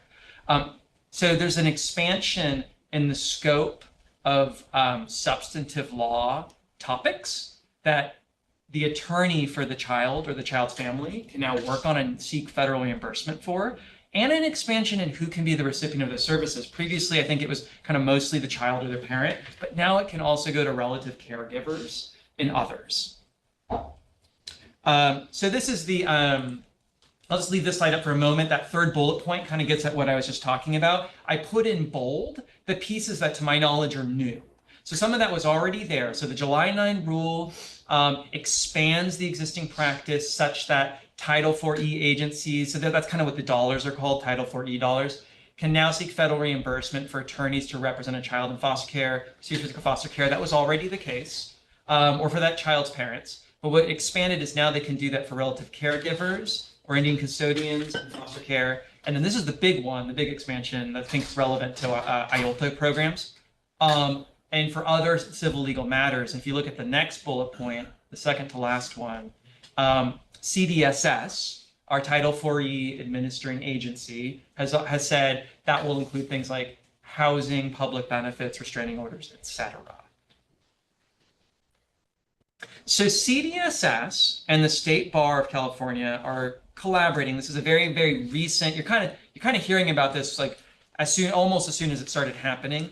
We're collaborating to see if IOLTA grantees might be interested in entering into whatever sort of contractual relationship might be necessary with the State Bar and or CDSS or the Judicial Council, or whoever needs to hold that relationship. If they're interested in doing this work and receiving federal reimbursement dollars. And there's a few considerations here that are really, really relevant to their potential fit and interest in doing this work. These are things that are really different than other grants the Legal Services Trust Fund Commission administers. So we would want to make sure they understood that whether the commission and state bar administered this, or it went through CDSS or the Judicial Council, that this was very different than what they might be used to. So these would be federal reimbursements. They would not be upfront payments. The reimbursements are up to only 50% of qualifying costs. And I've heard that the federal government can be pretty exacting in what sort of costs it considers qualifying, such that it might deny the full 50% reimbursement and you might get a smaller percentage of reimbursement. The remaining costs would have to come from qualifying non-federal dollars. It's my understanding that not all non-federal dollars qualify, but typically state and local dollars generally do. So we do think IOLTA funds might qualify as the other matching dollars. So perhaps if the federal government were to come back and say, we can reimburse you to 40% of this service you're claiming, maybe IOLTA could do 60% of it.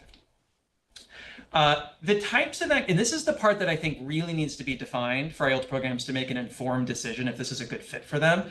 The types of activities for which you can seek federal reimbursement are very specific. And to my knowledge, CDSS, the federal ACF are still kind of issuing guidance as to, for legal services organizations, what might be in, what might be out. But this is the sort of kind of vague language that we've seen so far. It's not super duper clear, but things like facilitating, arranging, brokering, advocating, or otherwise linking clients with providers and services as identified in the child's case plan. It's kind of written, I think, more for like CDSS as the administering agency than a legal aid provider that might be interested in performing this representation. So we're going to be working with CDSS to try and get more clarity as to like what's allowed so we can share that with the IOLTA grantees.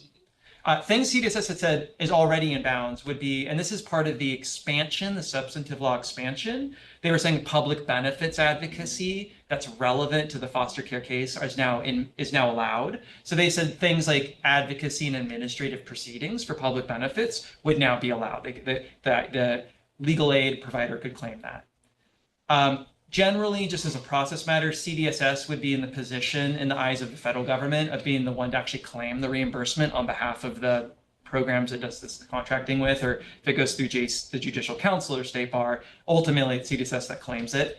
And before any of that can happen, CDSS actually needs to submit an updated cost allocation plan to the federal ACF for approval. So it's sort of, the process is moving very quickly, but it's still very early in this exploratory moment. So CDSS kind of approached the State Bar staff team in, I think it was in June. We've had a couple of meetings with them. They've expressed their interest in working with us to identify potential IOLTA grantees that might be a good fit. But a really big, so we've been doing that. We've been helping them identify grantees that might be fit. They're setting up one-to-one calls with them. They're inviting us to participate in them. We're kind of in a listening phase.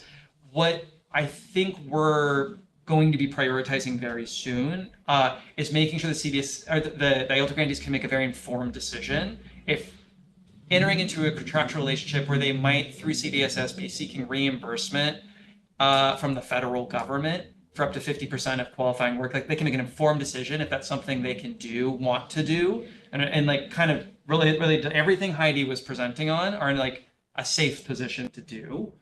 We already know that they would need a lot of those grantees that might be good mission fits would need a lot of support to understand what the requirements would be. And then I might, I'll invite like Dwan to add in here if I miss anything, but there is a chance that the State Bar and Legal Services Trust Commission might be invited to have a role in the administration of these dollars, but that hasn't been formally offered or communicated yet. But it has been suggested that that is in the minds of like CDSS and others, that like it's contemplating whether or not the commission and State Bar might have an appropriate contract or other type of role, given that you already administer so much funding to these nonprofits that might be using commission administered dollars as their non-federal matching dollars. It would be like a natural fit. And then the last thing I'll just say is there's a lot of providers in California that already do this work and already seek federal reimbursement through the Judicial Council and CDSS for their costs representing youth in dependency proceedings. But they're not currently IOLTA grantees.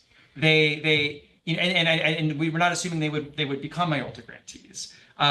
They just perform a court-appointed dependency advocacy role for their county or counties, and they do a lot of other work. And you know, they just might not be the types of providers that would become IOLTA grantees. So they would probably continue to do this work, and they might expand their services to avail themselves of the new federal rule as well. The question here, though, for us in the commission is sort of, to what extent does the IOLTA grantees who aren't availing themselves of these federal reimbursements, might they want to start doing it?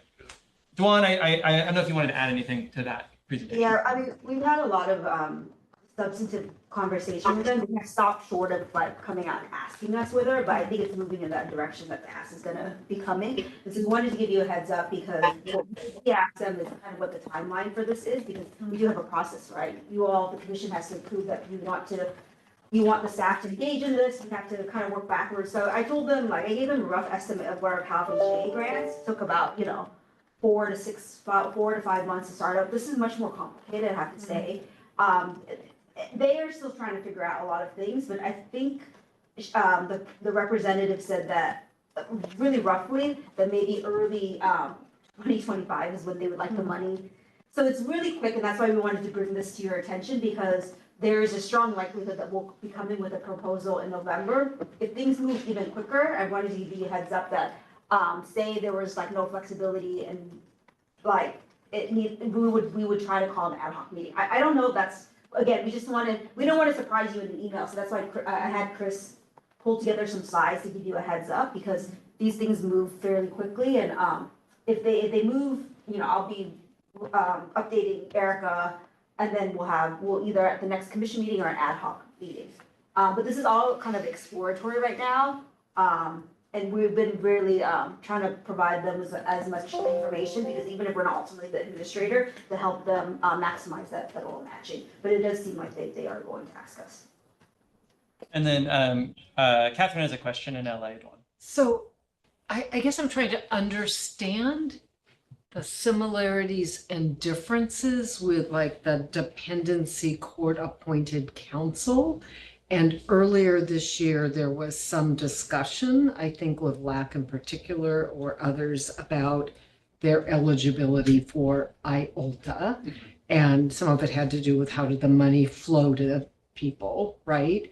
And so I guess in the analysis, I think it would be helpful to, if you're going to come with a proposal, to sort of understand better the intersection of the earlier issue that was raised with dependency legal counsel and IOLTA programs getting this, and how they connect or consequences of making a decision one way or the other. Great, yeah. And for context for everyone else. Yeah, I am, yes. Okay. And so for context for others, there's, in the same way the commission oversees funding to a statewide network of over 100 nonprofits that do the kind of bread and butter civil legal aid, right, that get the IOLTA and EAF funding, there exists another statewide network of providers that serve in the role, that to my knowledge, only one of which also gets an IOLTA grant, that serve in the role of court-appointed counsel for youth, and perhaps others, in dependency proceedings. And they receive most of their funding to do that, or at least a lot of it, through the Judicial Council of California's I think like one program that funds, it's the federally funded dependency representation program was what it's called. To my knowledge, we have one grantee, IOLTA grantee, that is also a federally funded representation dependency council program.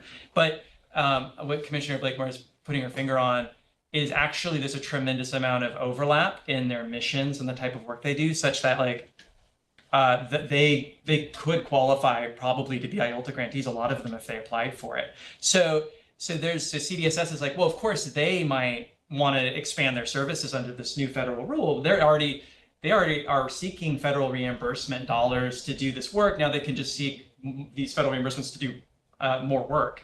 And then CDSS is like, but also what about your IOLTA grantees that aren't the traditional court appointed, they're not getting those federal dollars already.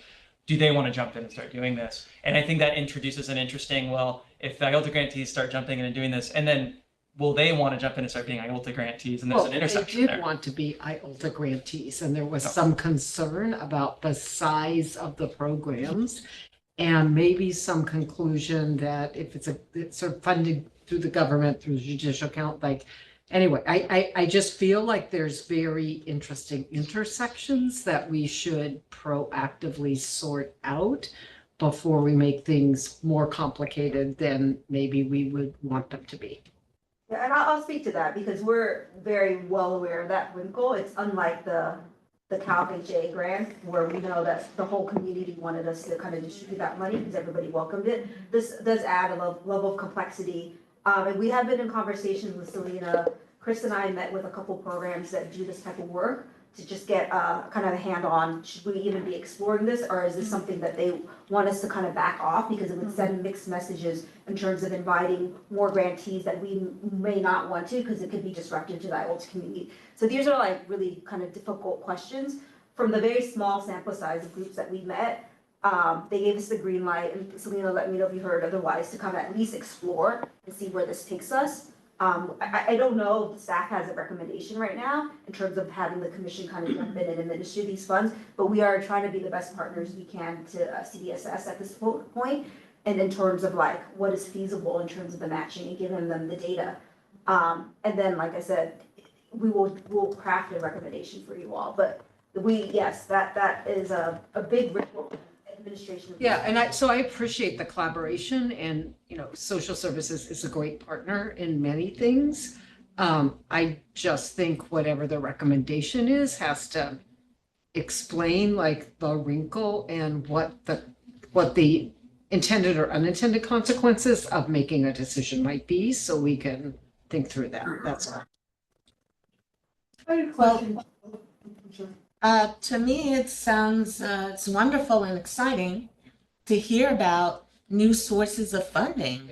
I mean, this is great news and great research, and just it's making me think about in our strategic planning when we were talking about exploring partnerships and collaborations, and this sounds exactly in line with that. And like Catherine is saying, we want to check out all the details and everything, but this is really enthusing. Thank you really for sharing exciting. that. Yeah, It it's is. very exciting, and it's just very different because it is an uncapped federal entitlement program. So it's not, to my knowledge, subject to federal like appropriations or something. It's part of the Social Security like Act, and so that's why there's no like dollar amount. That's like, and then once you hit this dollar, the money is gone. It's just kind of in perpetuity. These dollars can be sought to reimburse up to 50% of costs, and so it's potentially a lot of money. And it is entirely federal, so everything Heidi was talking about would be relevant here, as far as the State Bar of California's, but also the funding, the nonprofits' is like ability to and willingness to comply with all federal requirements to see those dollars. Have fun. I know, no, it's a different department. They're actually pretty reasonable, ACF. I mean, we got a lot of money through ACF, so I don't have the same concerns about them, at least as a former grantee. So those are the other questions about this. This is moving very fast.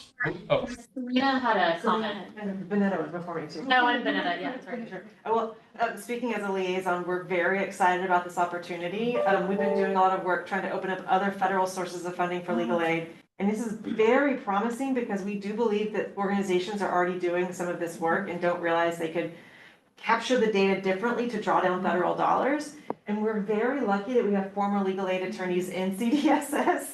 And so they understand IOLTA funded programs. They are working at IOLTA organizations that are not dependency organizations, but that do work for foster youth. So I think that we have all the people who see the challenges and they're figuring out the way to make it happen. And I think I heard that Washington was already drawing down these funds.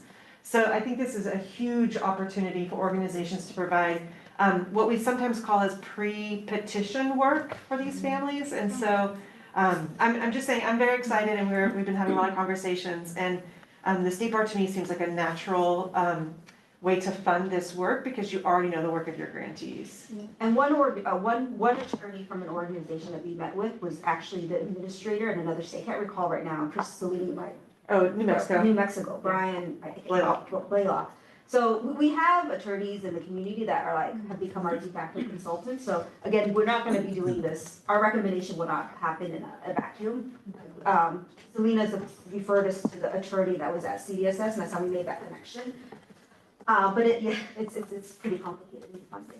Sorry. I'm just gonna say, I think, Chris, you answered the question around the timeframe, because the Title IV funding support social service training throughout California, so I'm familiar with that in that regard. My concern would be the impact on staff. Having the support, increase staff to do that. So we would have to increase staff. I mean, they asked me bluntly what our admin was, and so I gave them a range, and I said, a lot of this depends on your requirements. The federal funds, are you layering on top of that? What are the reporting requirements? What are the compliance requirements? Because then I can give you like a dollar amount, and then we need to like staff up.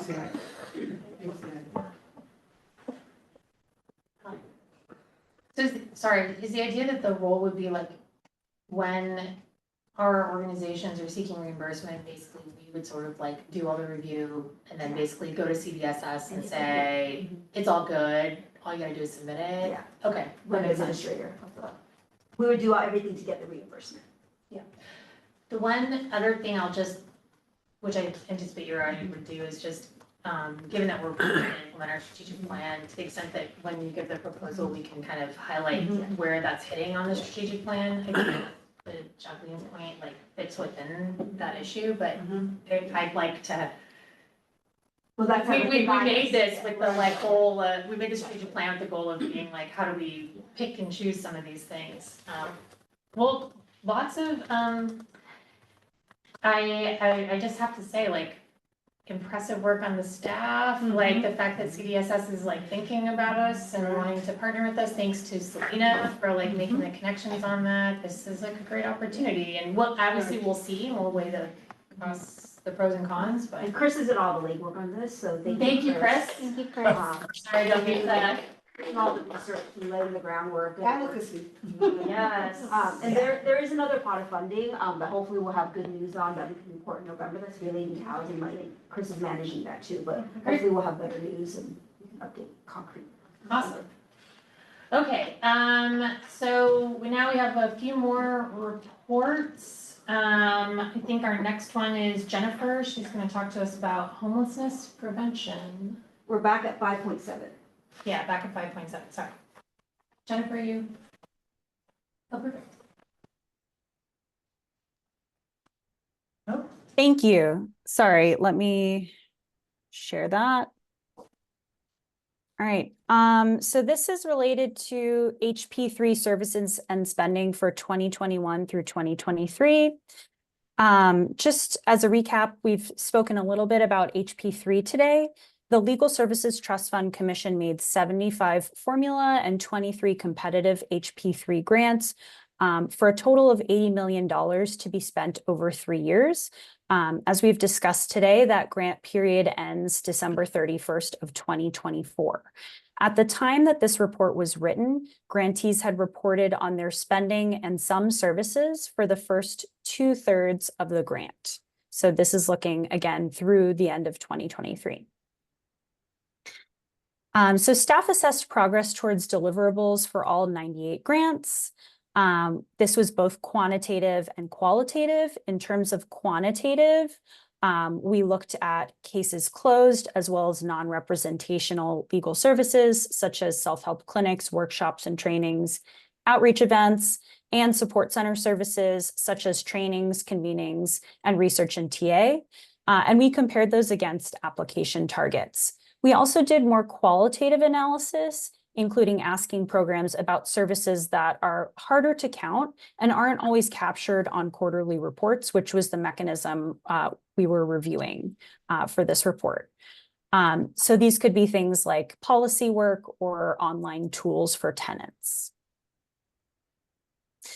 In the first 24 to 25 months, grantees reported over 28,000 cases closed, 464 self-help clinics with 1,732 participants, over 1,400 workshops and trainings with over 47,600 participants, 1,336 outreach events with close to 52,000 participants, 181 training events, 32 convenings, and 1,234 instances of research and TA. And those last 3 bullet points are about the support center services.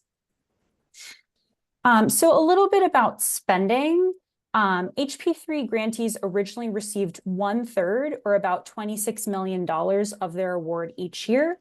As the commission will recall, some grantees participated in the HP3 reallocation, which was a process whereby some awards increased and other awards decreased.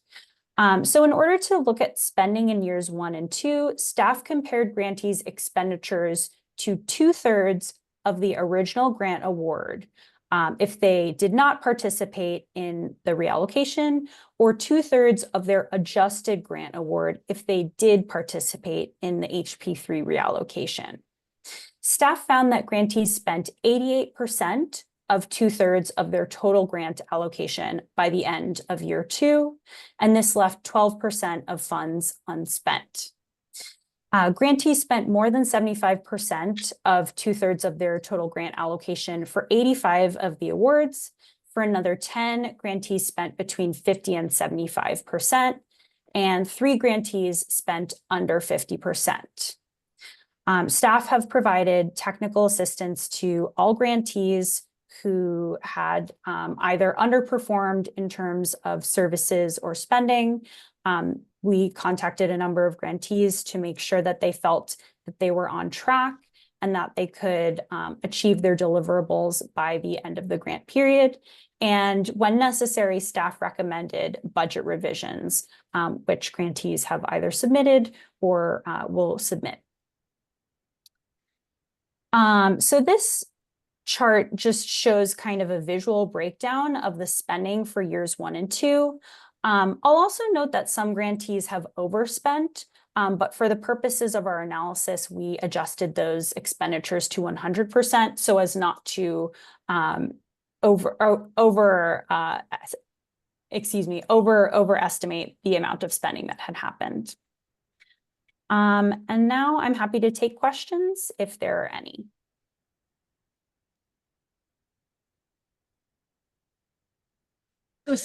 Will there be a report on sort of the program outcomes that were achieved? And I think this is sort of more like how was the money spent and where are they? But I didn't hear a lot about sort of the outcomes for individuals that were served. So we do an annual report, which we submit first to the Judicial Council, and then it's shared with others, including the Department of Finance and the federal government. And that's true for HP 2, 3, and 4. So we've done those annually every year of those grants.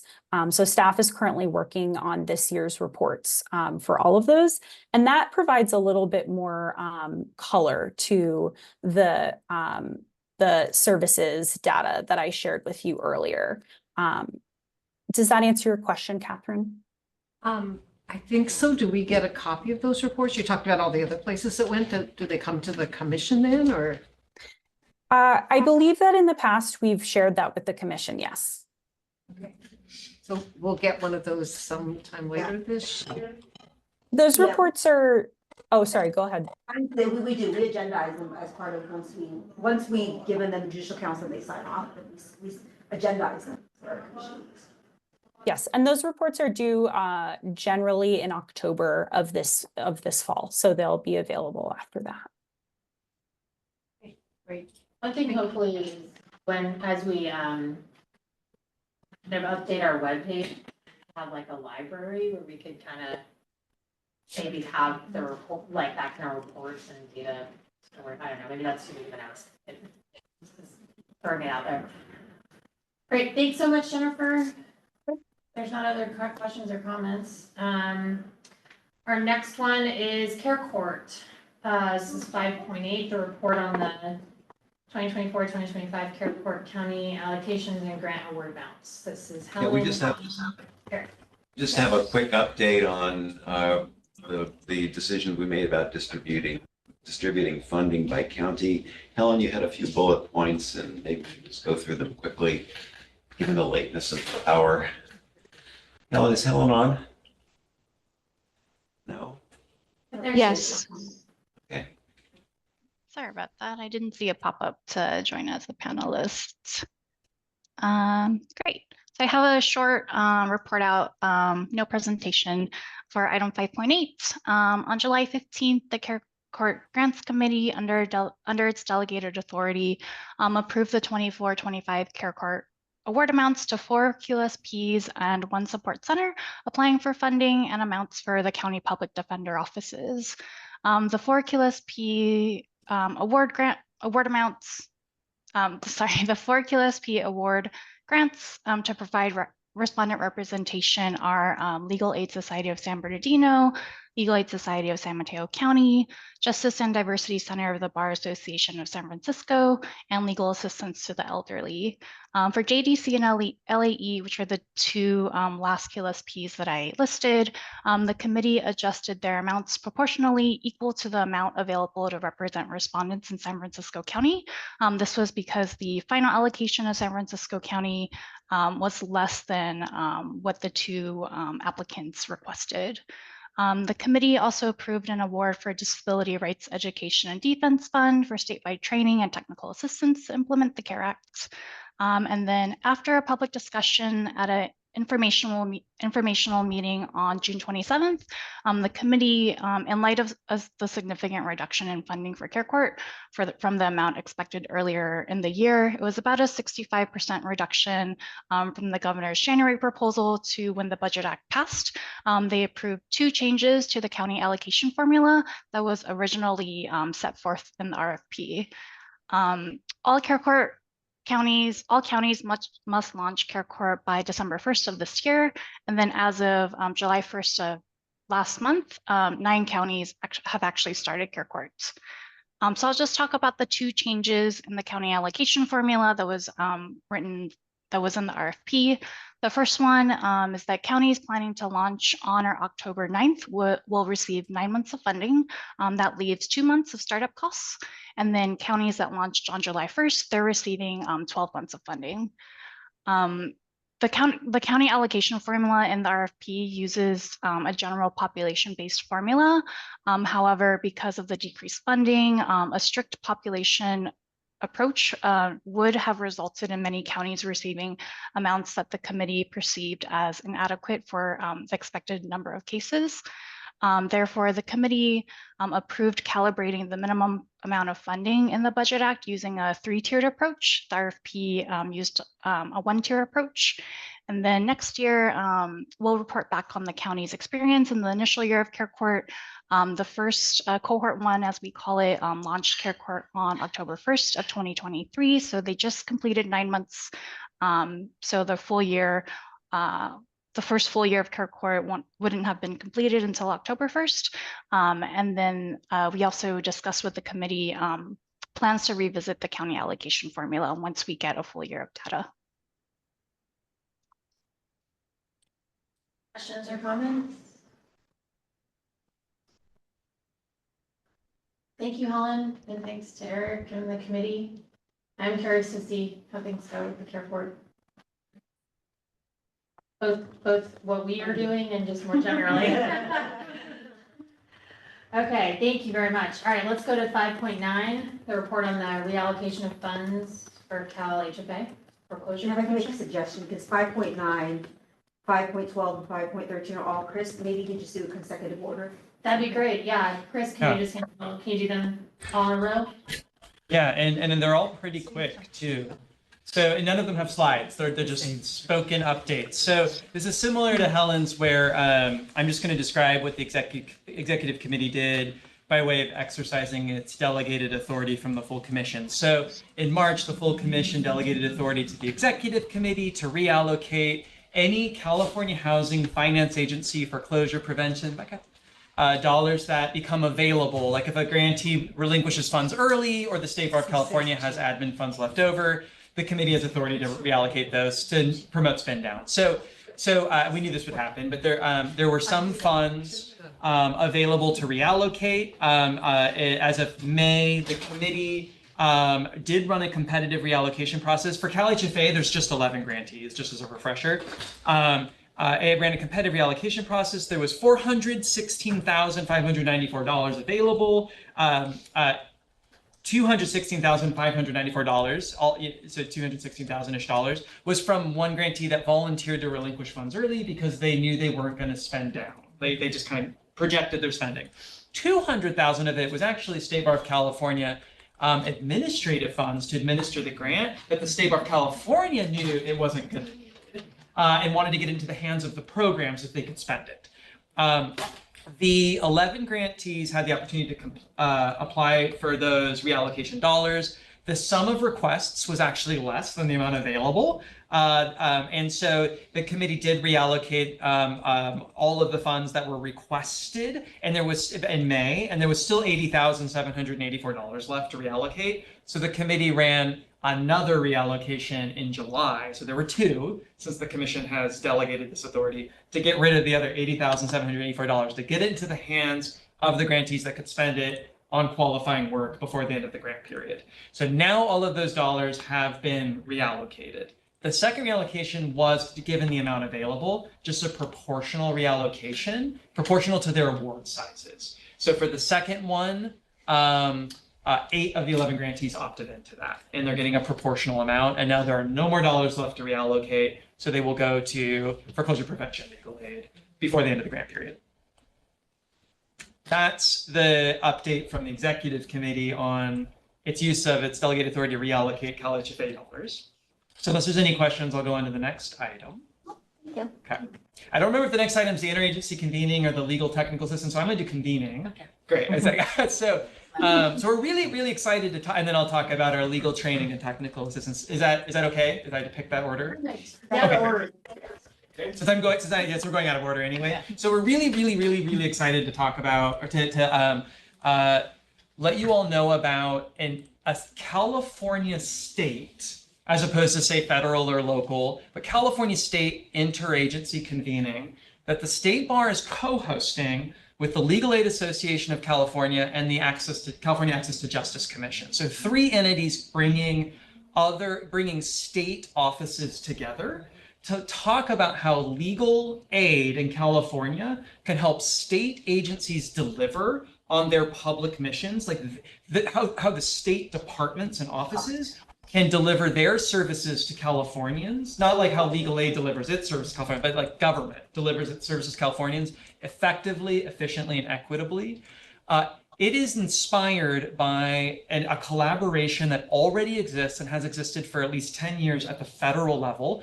Federally, it's called the White House Legal Aid Interagency Roundtable. It's a collaboration of federal agencies that talk about how legal aid can help the federal government deliver its services to the public. It's extremely successful and popular at the federal level. The US DOJ kind of leads it, with the Attorney General chairing it and the White House Counsel co-chairing it. Really successful model. As an example of what has come out of it, is like the White House Office of Management and Budget and Social Security Administration has worked with legal aid to simplify Social Security Administration forms for Americans that are seeking like disability benefits by ditching questions that were tripping up Americans and making Americans that would apply for these benefits. And they were questions that these people were entitled to the benefits, but they were having to reapply multiple times, and they couldn't figure out why they were being denied because the way the question was worded. And once the federal department started working with legal aid, they're like, let's just get rid of the question.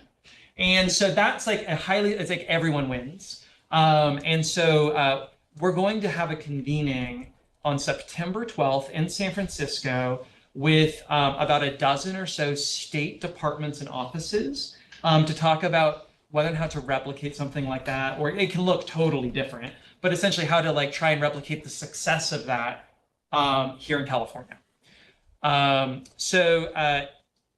Everyone who sits on the commission, we want to you're invited if you're in the Bay Area and you're available on September 12th, and you can come for only part of it or all of it or something. Let State Bar staff know, and we'll make sure that you have the details.